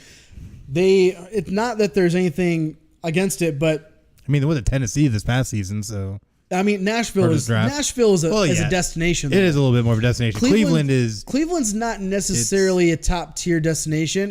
I'm sure it's got great football history, which is probably why they want to go there. It's Cleveland. I'm trying to be nice about this here. Their colors are brown and orange. We do have friends of the show that are. I mean, yeah. Hi, Cleveland. Fans. You guys are great. We do have friends of the show that are Cleveland fans, so just remember that. But I think because of maybe the the history of football there, that's probably why they want to go. Plus, Cleveland's the hot name right now. Why not just pile on and do it? Yeah, there's been a lot of attention, a lot of excitement, so it does make sense to go to Cleveland route. Yeah, strike while the iron's hot, right? Yeah, definitely. But obviously, 2022 has not been announced yet. 2023, we're going to Kansas City, which is also kind of interesting. Hopefully, they'll still have Patrick Mahomes come then, but we'll see. But it definitely is going to be interesting from top to bottom. But Cleveland, I think it's going to be a very raucous crowd. Here's my question. How do you skip a year and not know who you're going to be going to? You know what they're probably waiting for? Who's the hot team this year? What team is the hot team this year? Where should we have our draft for 2 years from now? Because, I mean, they didn't announce Cleveland until after all these signings happened. That's funny. Guess we'll have to see next offseason. It's probably also a lot of coordinating with the city and trying to discuss all that.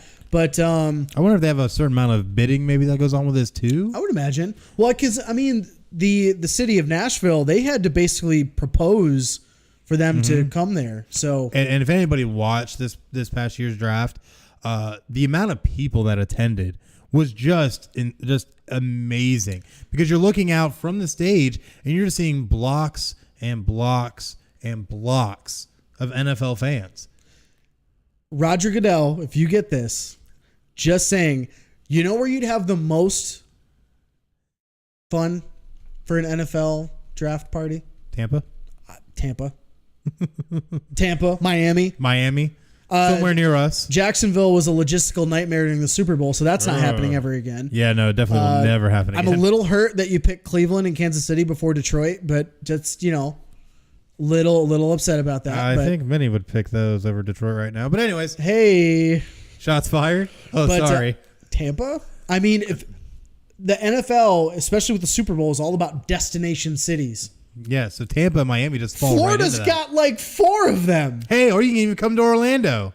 Orlando's one. They do the Pro Bowl here. Got the Pro Bowl here, so why not? Orlando's got a few destination cities to do these kind of events. So we should start this hashtag NFL Draft Tampa. I think we can get that going. 2022, is that too long of a hashtag? No, we make it all work. I mean, if I can make hashtags work, like ain't here because I ain't here, or things like, hey, I just did a backflip, I can make any hashtag work. All right, well, let's make it work. All right, I'm posting NFL it on the draft, next post. NFL Draft Tampa 2022. That's right, 2022. Heard it here first. Right next to hashtag Take It for Tua. That's right. That is not a thing. That is not going to be a thing. Oh, it's going to be a thing. It's not going to be a thing. Just wait. But as we move on, we're going to look at some Major League Baseball news. And looking at the standings right now, things have shuffled around a little. You got the New York Yankees currently leading the AL East, which is just literally sulfur coming out of my mouth. Followed by Tampa Bay, which is only 3 games back. And my Red Sox. Oh, my poor Red Sox. I've been 5-5 and getting kind of beat up on. We're sitting 6.5 games back in the AL East. But they are in third, which is a lot better than being last, which is where they were at the beginning of the season. This is true. We have upgraded. And we have a winning record. Yeah, and you got a winning record now. I wouldn't. So I'm actually more surprised in this case. We're talking about this division. Mm-hmm. I'm really surprised the Yankees are playing as well as they have. They have been killed with injuries, but they're 23-7 in their last 30 games, 15-5 in their last 20, 9-1 in their last 10. They are 6 games straight, and they are playing lights out right now. Mm-hmm. Yeah, their score differential has been great too, plus 65. That's really good for them right now, considering where they were to begin the season. Very true. They weren't very good in that department, but I don't know how they're doing it, to be honest with you. They are just playing very, very well, even though it's getting into the middle part of the season. Mm-hmm. But if you can play that well when you're hurt, when you're so hurt that, when you get those guys back, you got to feel really good about your chances to win that division. Oh, absolutely. And they're up 6-1 against the Royals right now in the third. Yeah, you can't go wrong with that. But, looking down at the Central Division now, the Minnesota Twins are another team that's just been on a tear lately. They're also 9-1 in their last 10, 5-game winning streak. But the one thing I see about them that literally blows my mind is they lead the league currently in score differential at plus 104. That's insane. That is absolutely insane. And not only are they scoring runs at will, but their record is showing why. They're 35-16, 17-8 at home, 18-8 on the road. It doesn't matter where they are. They just win. What is going on? That's craziness. Well, it doesn't hurt when the teams that you've played over the last couple weeks, White Sox, Angels, Mariners, Angels, Tigers, Blue Jays, and then finally the Yankees. So, I mean, they've played a lot of teams that aren't really that great right now. Well, but there is one I see on there, though. They got an 8-2 win against the Astros. They did beat the Astros 8-2. But, I mean, of those games, you're looking at just recently, I give them credit because they're winning games they should be winning against teams that haven't been playing all that well to this point of the year. And that's all you really need to do. Yes. In baseball, you got to try to be the better team that day and win the games that you know you can win. So that when you get to those games where you're playing against the Astros, the Yankees, playing against the other big teams, the Red Sox, the Rays, and if you can steal a couple games from them, now you're sitting pretty well in your standings. And that's definitely what you want to try and do is just win the games that matter, really. That way you can try and keep it rolling. That way you can try and make it the playoffs, to try and win some more games, to maybe win a pennant. You never know. Yeah, we'll have to see. We'll have to see. But looking at the AL West, the team with the number 2 score differential, the Houston Astros, have been playing okay. Little up, little down, haven't been bad. Not too bad. Still at plus 91 in the score differential, so, not horrible. And they do lead their division by 7 games over the Rangers and Athletics, who are both tied for second. So, not doing too bad right now, maybe? I think they're doing well. They're doing well enough because they know they're going to win that division no matter what. Barring any craziness of... barring them pulling a Mets. Yeah, barring them pulling a Mets and just completely, going south and having major injuries, this should be a pretty easy division win for them.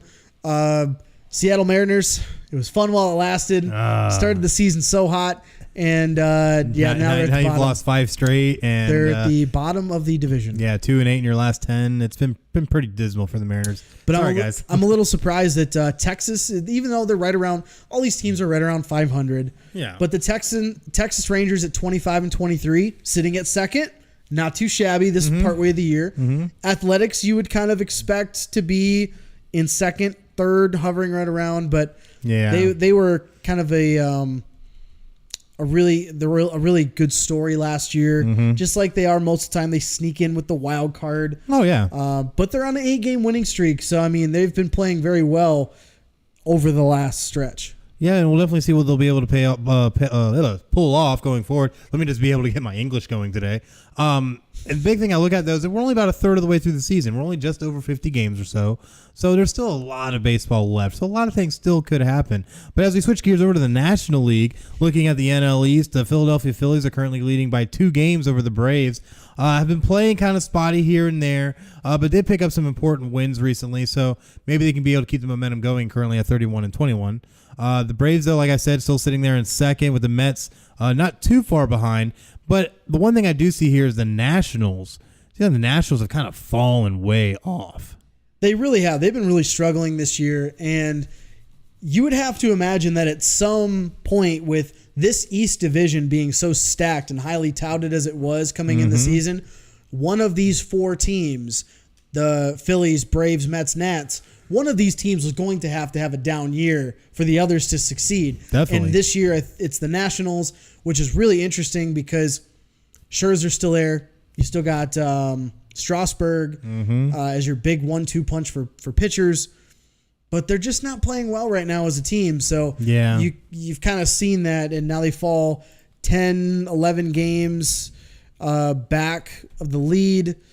They haven't been – I mean, they have negative 33 run differential. That's not – Well, that and they're not getting the job done at home either. They're 12-14 at home, which is the big thing, is that you always want to be able to have a winning record at home. And right. They can't even do that. So I'm kind of wondering what's happening. Maybe just the departure of Bryce Harper was just that big of an impact on him maybe. Potentially. It potentially could have been a reason why. I mean, they're missing that part of the chunk of your order. I mean, that middle slot is definitely going to hurt. But that's usually been the thing, is why people have been expecting them to still play well, because even with the departure of Bryce Harper, they still were talented enough that you would think that they could still get something done. But that and the Nationals have been dealing with a couple injuries here and there. Anibal Sanchez is on 10 days injured on the injured list. Ryan Zimmerman's on the injured list. Jeremy Hellickson's on the injured list. Trevor Rosenthal's about to come back here in a few days. So they've been also hit with injuries. So I think maybe it's just kind of just a I don't want to say a perfect storm, but just a multitude of things that kind of just keep hitting them. They kind of put them in the position they're in. But like I said, they're only 52 games into the season. Still 110 games to go. I think there's plenty of games left for them to try and maybe claw back out of this. But looking at the NL Central, the Chicago Cubs sitting in first place, 2.5 games above the Milwaukee Brewers, who've just been crazy with Christian Yelich. But Chicago Cubs 30-20 right now. Been playing really good at home, kind of 50-50 on the road. Plus 62 run differential. But like I said, they've been kind of 50-50. Last 10, 5-5. Chicago Cubs are just doing it the way we kind of expected them to do it this early part of the year. Mm-hmm. Be in contention and being 2.5 games. All you really need to do is just keep the other teams at arm's length. The one team you really don't want to get hot right now is a team like the St. Louis Cardinals. Yep. Because they've got potential to make some noise. Mm-hmm. You just got to do what you can at home, and they've been doing that, winning at home when they need to.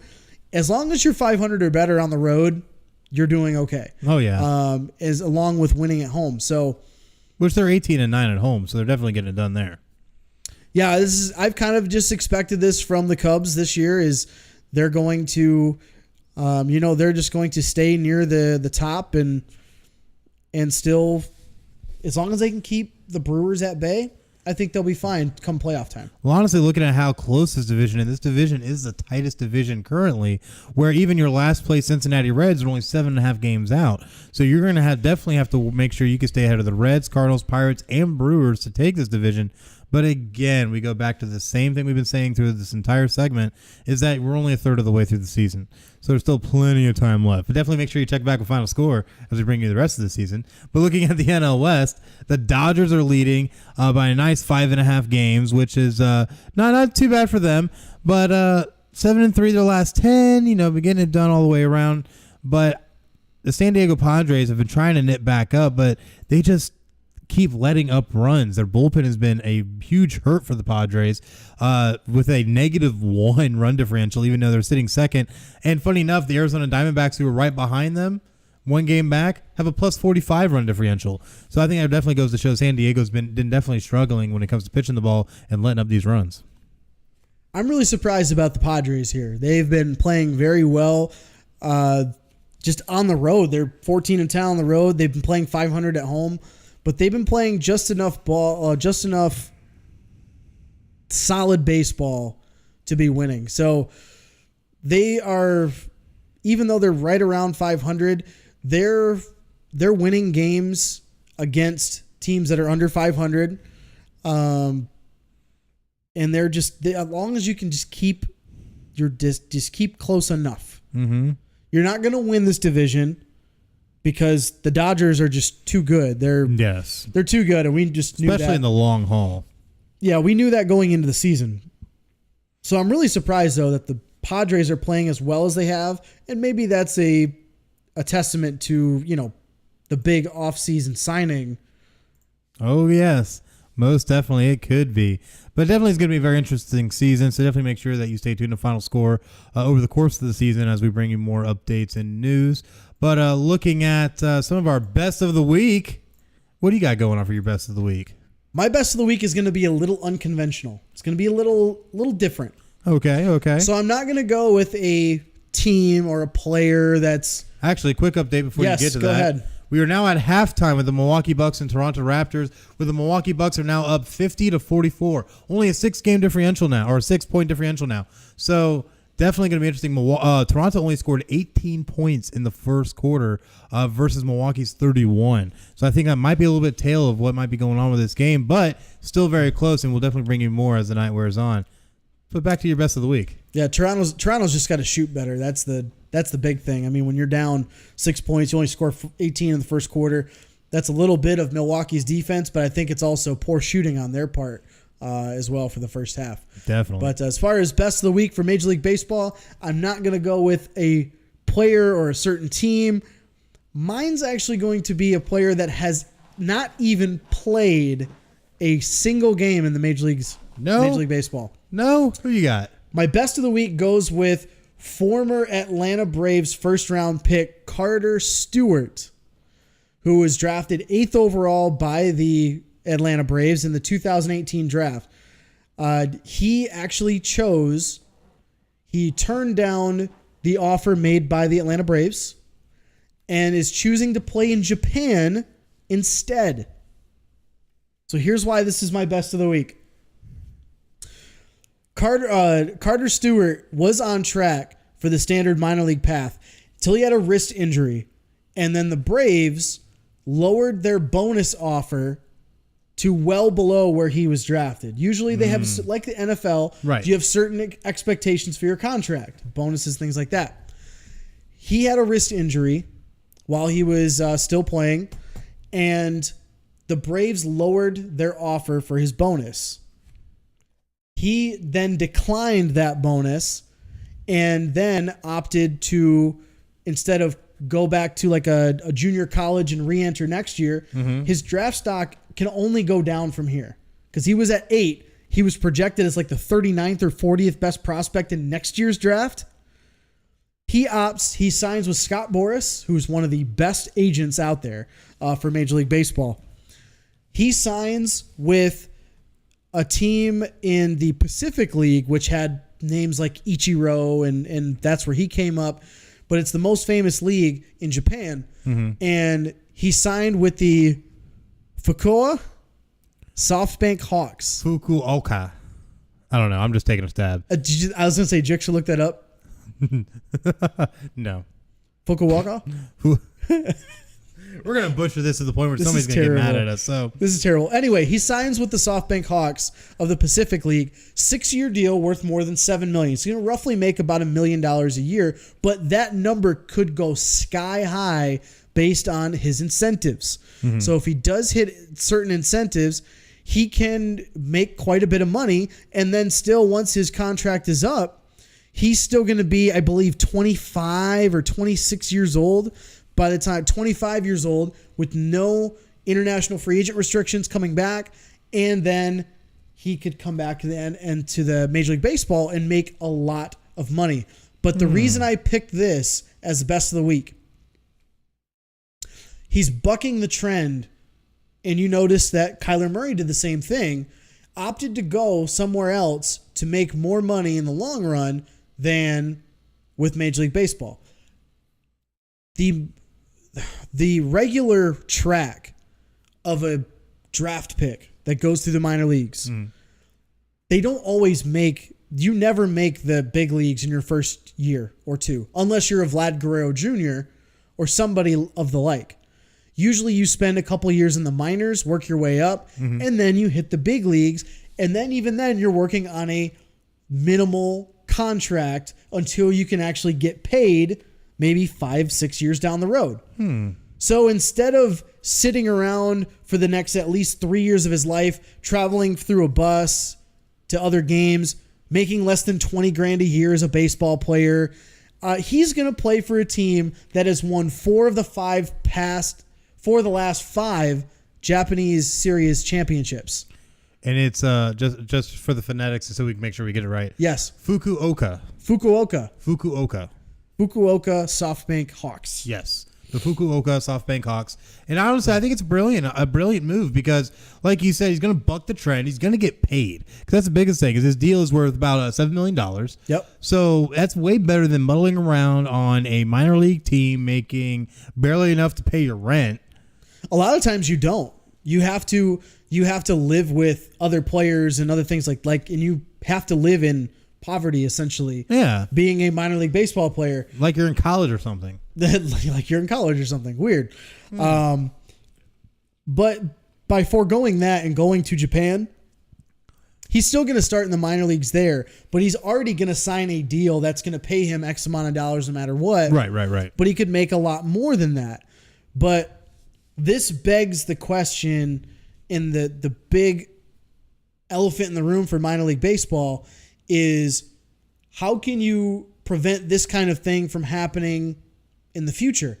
Kyler Murray, top prospect in baseball, chooses to go to football. Not every player has that option. No, not every player does. But how many other players, even in basketball, high school players opt to not go to college and not get paid. They go overseas and play for a year. Brandon Jennings was a great example. Very good example. He was coming out of high school. He supposed to go to college. He had to be 1 year removed from high school. Decided to go play overseas. Played professionally for a year. Came back and played in the NBA. Still plays now. Mm-hmm. So I wonder if this is going to, maybe not this one incident, but I wonder if this is going to bring up a much larger question with the next collective bargaining agreement, which that comes up in a couple years. This is very true. So maybe this makes its way to the negotiations, and they can try to get, like the NBA has now done, a little bit more guaranteed money for their minor league system. Mm-hmm. Maybe attract more prospects to actually come in and play. Or do you just tell them, hey, go play in college for 2 or 3 years, and then you can come play in the league? Or maybe that could end up becoming a norm. Maybe a one and done system again, like how basketball does. Baseball doesn't do that. I know they don't, but maybe they should institute something like that. No, that'd be terrible. But that's this guy. But that's why they give players the option out of high school. You can either go to the draft, or if you sign with a college. If it's a junior college, it's different because it's not like Yeah. you can do one thing. But if you go to a university, basically you have to play for 2 years. You have to play for 2 to 3 years before you can even go to the MLB draft. So that's why a lot of players opt to just do it right out of high school, so they can try to skip that. And if they don't get drafted high enough, they can always go back to college. Because they're not technically professional because they haven't signed a contract. This is true. But the team owns their rights unless they turn it down and go play professionally somewhere else, which was what Carter Stewart did here. Definitely a very interesting situation, and definitely one we're going to have to monitor going forward, because this could end up opening the floodgates, if you will, in a lot of different ways when it comes to these players coming up. But definitely very interesting. But for my best of the week, I will stick to Major League Baseball and to a player in a team, and that is the one Brewers right fielder Christian Yelich, who blasted his league-leading 20th home run, in a loss to the Phillies 6-4. But it doesn't matter. 20th home run on the season. He's batting a .323 batting average. It is amazing. 42 RBIs, and of course the 20 home runs in only 47 games. Christian Yelich has been this five-tool man for the Brewers and has just been killing it. Whether they win, whether they lose, it doesn't matter. Christian Yelich makes magic happen. Getting excited. You think he makes MVP again this year? I think he could very easily. I think he's got it. I think he's already got it. We're only a third of the way through the season, as we've been saying. Yeah, I think unless he gets injured or somebody else gets really, really hot, I think he does. I think he wins MVP again. But it'll be interesting to see where they fall. If they end up taking the division from the Cubs, do they have to Squeak in as a wild card? Squeak in as a wild card? That'll be really interesting to see. It definitely will. And if they make playoffs, can he keep that type of run going in the playoffs? And this just goes to show you that in baseball, it is not one player. You have to have a full team effort. Pitching, defense, swinging the bats. Everything's got to be clicking for you. Whole nine. To not only play well, but get in the playoffs, win some games, and win a championship. Absolutely, and it's definitely going to be exciting going forward because Christian Yelich, he's a very exciting player to watch, and he has a lot of emotion, and I'm very excited to see what he's going to do, so definitely going to be interesting.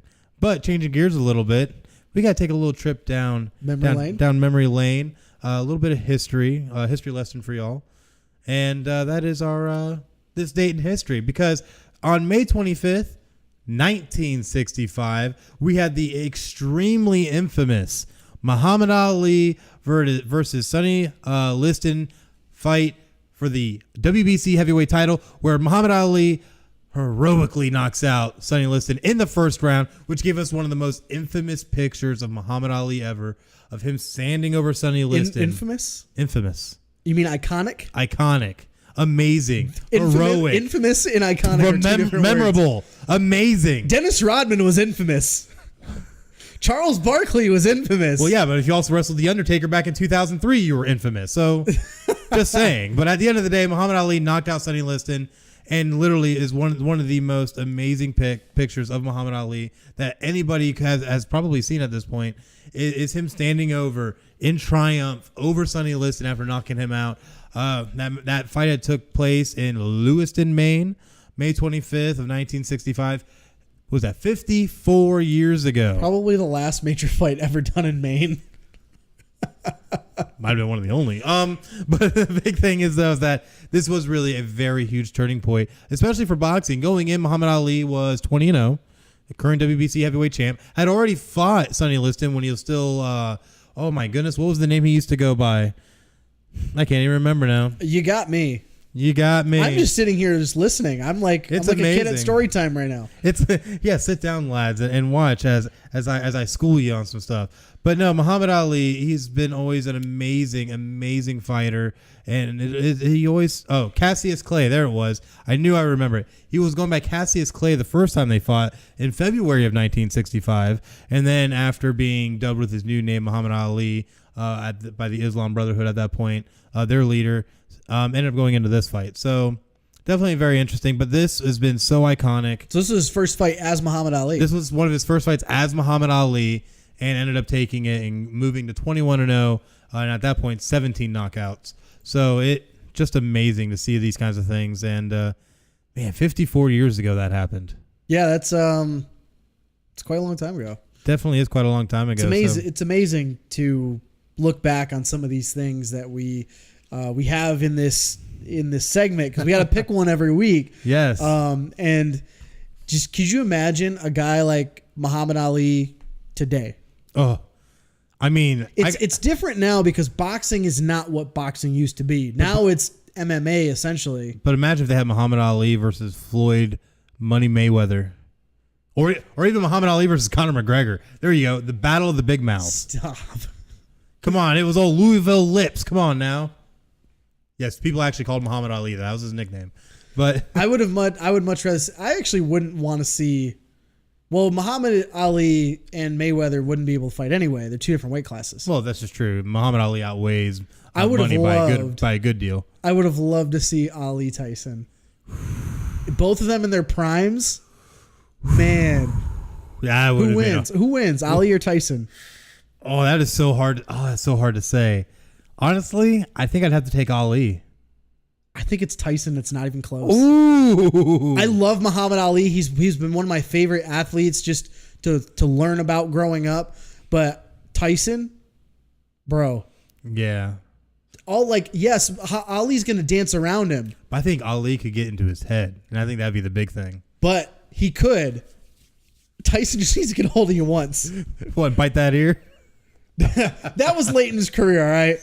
But okay, those were the prime days. All he's got to do is hit you. All he's got to hit you with, basically, hit you with a straight, and then done. catch you with a hook. You're done. Oh, I hurt just thinking about it. I think that'd be a great fight, but I think Tyson would win pretty handily. Oof, I don't know, man. But either way, though, that's a great debate, though. It's a great debate. It's a great debate. Oh man, on this date in sports history, though. Awesome segment. I really love that we have this now. It's really nice to take a look back at things that happen in sports, because there was a lot of things that could have fit in here, honestly. Yeah. All kinds of things with Belmont Stakes and things with baseball and basketball, and especially given that we're in playoff time right now with basketball and hockey, a lot of great stuff. But you can't ignore Muhammad Ali. If those of you watching or listening have any suggestions for our on this date in sports history, let us know throughout the week on Twitter, Facebook, on the website as well. We're always looking for new things to bring up, and like I said, we boil it down to just one, which is tough already. Oh, it's so tough. But we always love to hear your input. We'll use them on air. Oh yeah, for sure. But that's been on this date in sports history. Now we're gonna change gears to another favorite segment of ours, and that is Give or Go. And it's definitely going to be an interesting one. So we're going to hit the ground running on this one. Juwan Howard expected to become the next University of Michigan men's basketball coach. Give or go? I want to give on this because we've kind of seen this coming. Yeah. As Michigan fans, we're just college basketball fans. With John Beilein leaving and going to Cleveland, it was basically going to be a perfect opportunity for Juwan Howard to take over as the men's basketball coach. So while I want to say this is a great move, I'm a little skeptical about it. Just because of the fact that not only are you putting your program in the hands of a player, an ex-player, never held a head coaching position. He was a assistant for the Miami Heat from 2013 to 2019. Basically spent all those years playing for Spoelstra and then working alongside him as a coach and, of course, with Pat Riley. But he beat out Beilein assistant Luke Yaklich, who is widely seen in the industry as a brilliant basketball mind and a future head coach. It's really interesting, though, that how many programs are now going to this. They're going to look backwards at other players that want to continue their program. I'm really scared, though, as a Michigan fan, not only the fact that just because it's Juwan Howard, but because of the athletic director that hired him, Ward Manuel. The last time he did this was when he was AD at UConn, and he hired Kevin Ollie to replace Calhoun. I'm a little worried because this has been a mixed bag of, is it going to be successful or not? Because if you look at places that it hasn't been successful, Kevin Ollie, Mike Dunleavy at Tulane, Mullen at St. John's. Yep. There's some other big ones that I'm completely missing. There's been I had a quite list few. of them ready, and it for some reason is now escaping me. But but other ones that have been successful. Bobby Hurley at Arizona State. Penny Hardaway, even though he hasn't coached a game at Memphis, he's got one of the best recruiting classes in the country already. Number one, I believe. Number one. He's got, I think, a handful of 4 stars, some 5 stars. He doesn't have anybody under 4 stars in his recruiting class. No, he doesn't. Which is insane, first and foremost. That's almost impossible to do. But that's what I'm scared for, because I think a lot of my friends that I talked to that were all Michigan fans, we kind of attribute this to a Brady Hoke situation. Brady Hoke came in after, this is a little bit different because Brady Hoke came in after a disaster. With Rich Rodriguez? With Rich Rod. Came in after a disaster. And he did well with what he didn't have. But he recruited well, but he couldn't win football games with his own kids on the field. Especially against Notre Dame. Yeah, anyway. So, moving on. But that's one reason I'm worried about. He's now taking over for Beilein, who's been one of the most successful basketball coaches in Michigan program history. Could he recruit well? Yeah, probably. But he's never coached a game. That kind of scares me. And you're turning over a major program to him.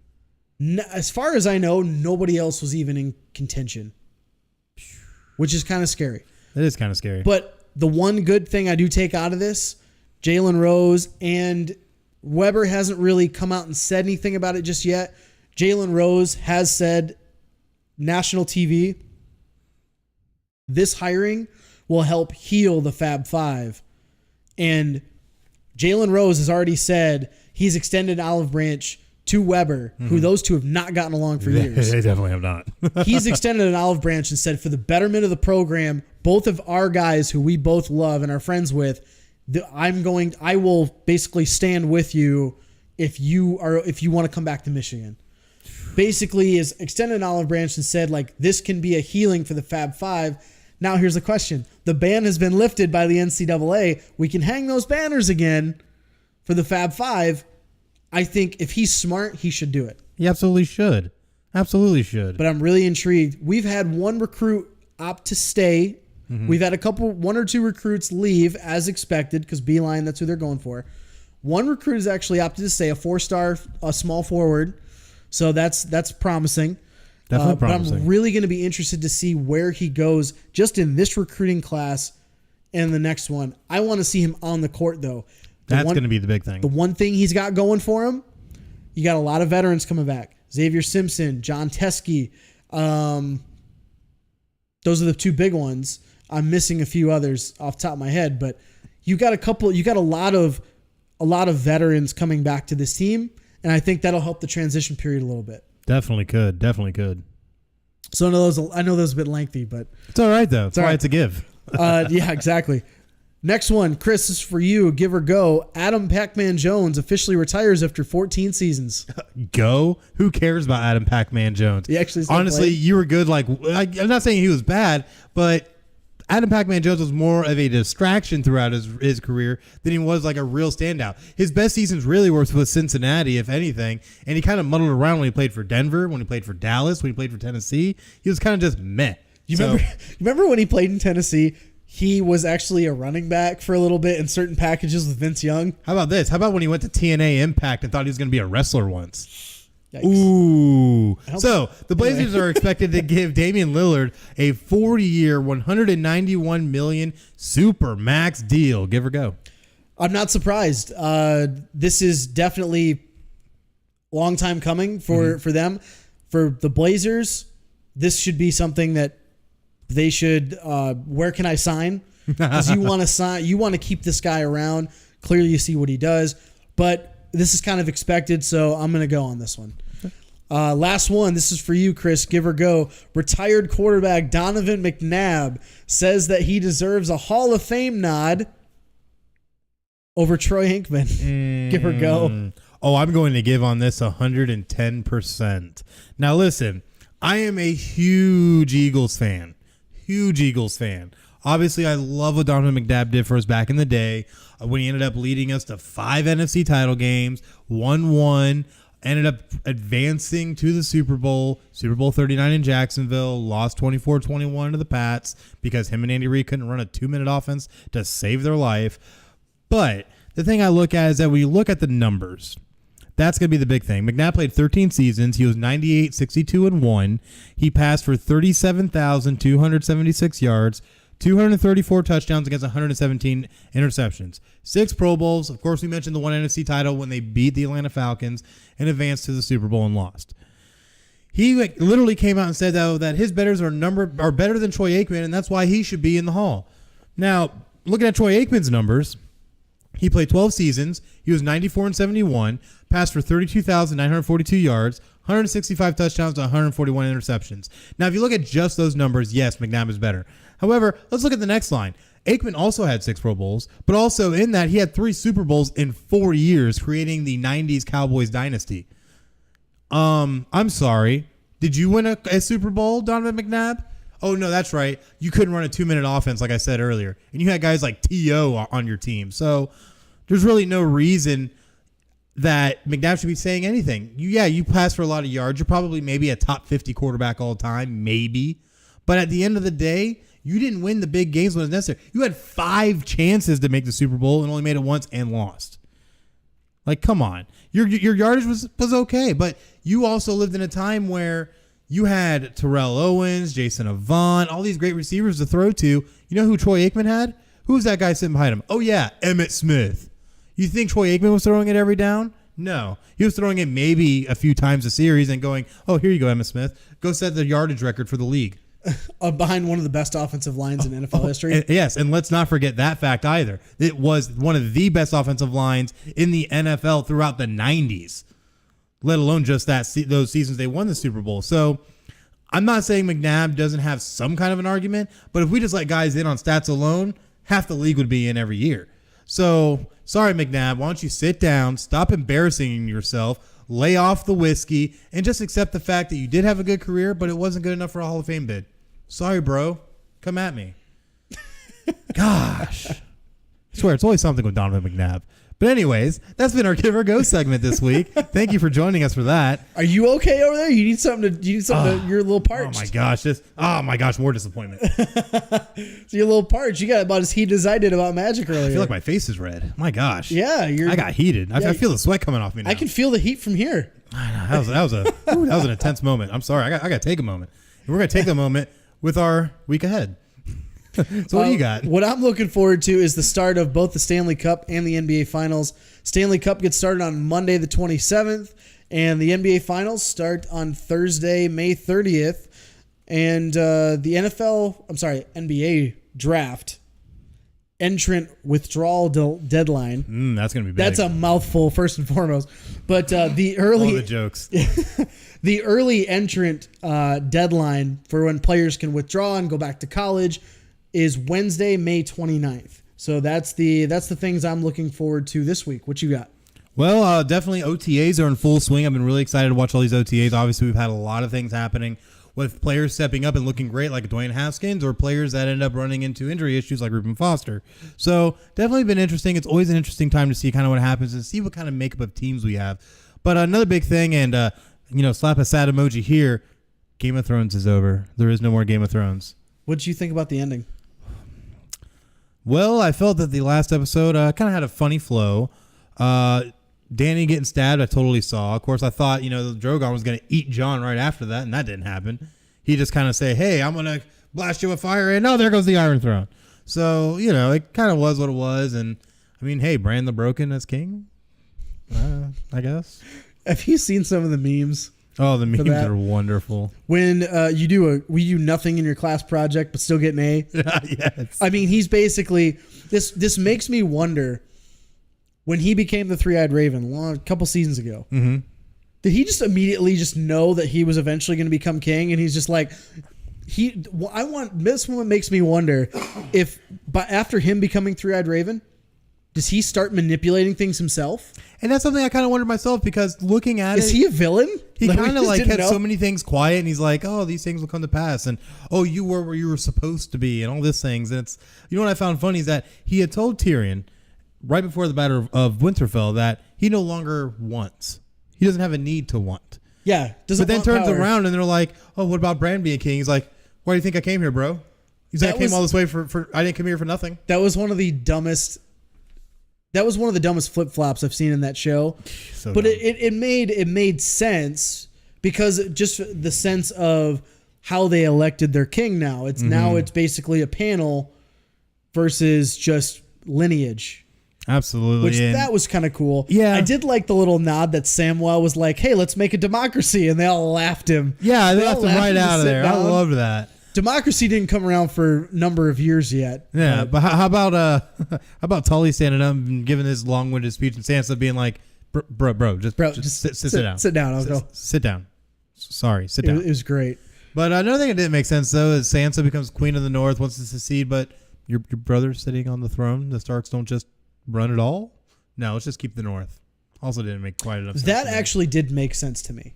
That made sense, because that's what the North has basically been fighting for the whole show. Yeah, but if you have a Stark on the throne, wouldn't you want to keep that as part of your interest, rather than just be a separate nation while Stark still randomly sits on the Iron Throne? Yeah, well, it's kind of weird. Iron Throne, because there isn't one. Yeah, if you really think about it, though, like, this whole show has been about the Stark house. This is true. It really has been. It really has, yeah.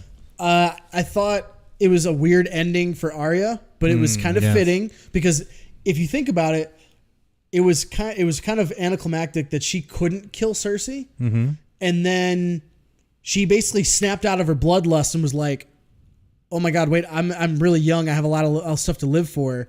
I figured she would have went back to Gendry, and that would have been kind of like a happily ever after for her. You would think, but then the fact that she's going to explore, she has mentioned that in previous episodes, so that kind of makes sense. Yeah. What didn't make sense throughout this whole show, Jon kills Daenerys, is the actual heir to the Iron Throne, and then doesn't get it, but is jailed. But in previous seasons, the same damn thing happens and nobody bats an eye, and everyone's like, okay, the next person in line now. Yeah, I know. They made such a big thing about it. And you know what else is funny is that you had a Grey Worm and the Unsullied who ended up leaving Westeros altogether, and they're like, "Oh, well, we don't like this. We think you need some kind of real punishment. But we're going to go over our ships over here and sail across the ocean and probably never return anyways." Well, it's because they were holding the city hostage, basically. Yeah, but why not let him sail out, act like you're going to send him out, and just be like,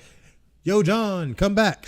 You know what I mean? Like, but for Jon, it was fitting because he ultimately did want to go back north of the wall. The Wildlings are like his people. He hated the politics. He hated all that stuff. He just wanted to be a good person. That's it. And I think that made sense. And he reunited with Ghost. It's about damn time. It is about damn time because he did not pet the goodest boy. Okay, and I took offense to that. I did too. But you know what? There is one more thing that is coming up in the week ahead that we do need to mention, and that is something that won't be a big disappointment. That definitely will not be a disappointment. And that is Draft Day, returning to City Limits Tap Room at 2620 North Woodland Boulevard in D-Land, Florida, on June 1st, 8 p.m. with special guests, us, Final Score, Chris and Craig. That's right. So definitely make sure that you come down to City Limits and enjoy all the wonderful craft beers they have and the great atmosphere. We go live at 8 p.m. on Twitch on the Podcast City Network. So definitely make sure you go to twitch.tv/Podcast City Network. Make sure you hit the subscribe. That way you get the notification when we go live and you get to see our beautiful mugs like you do every week. Yeah. I'm really excited for my first draft day. This will be fun. Yeah, I'm kind of excited to see how you're going to walk away from this one. This is going to be interesting because I know Chris Carnage has gotten sloshed at these, so I can only imagine what me and you are going to be like. Yeah.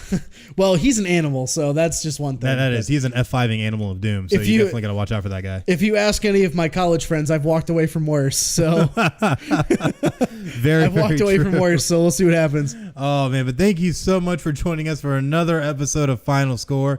Make sure that you catch us on all of our platforms here on Spotify, iHeartRadio, TuneIn, Podbean, Google Play Music, Stitcher, and iTunes. And definitely make sure you hit the subscribe button, give us a follow so you can get those notifications when the new episodes drop, and maybe drop us a line. We love interacting with our fans. Search keyword Final Score. Yeah, just search keyword Final Score, one word, and definitely enjoy all those today. And make sure that you also follow us on social media, on Twitter at PCN Final Score, and on Facebook at /PCN Final Score.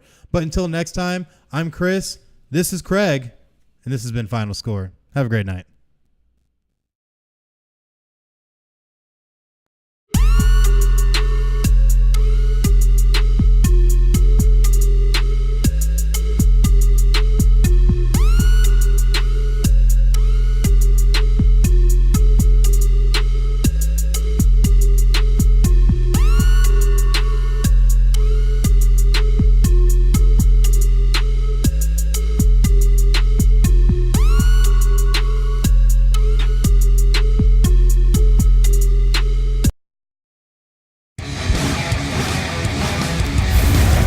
Podcast City Network.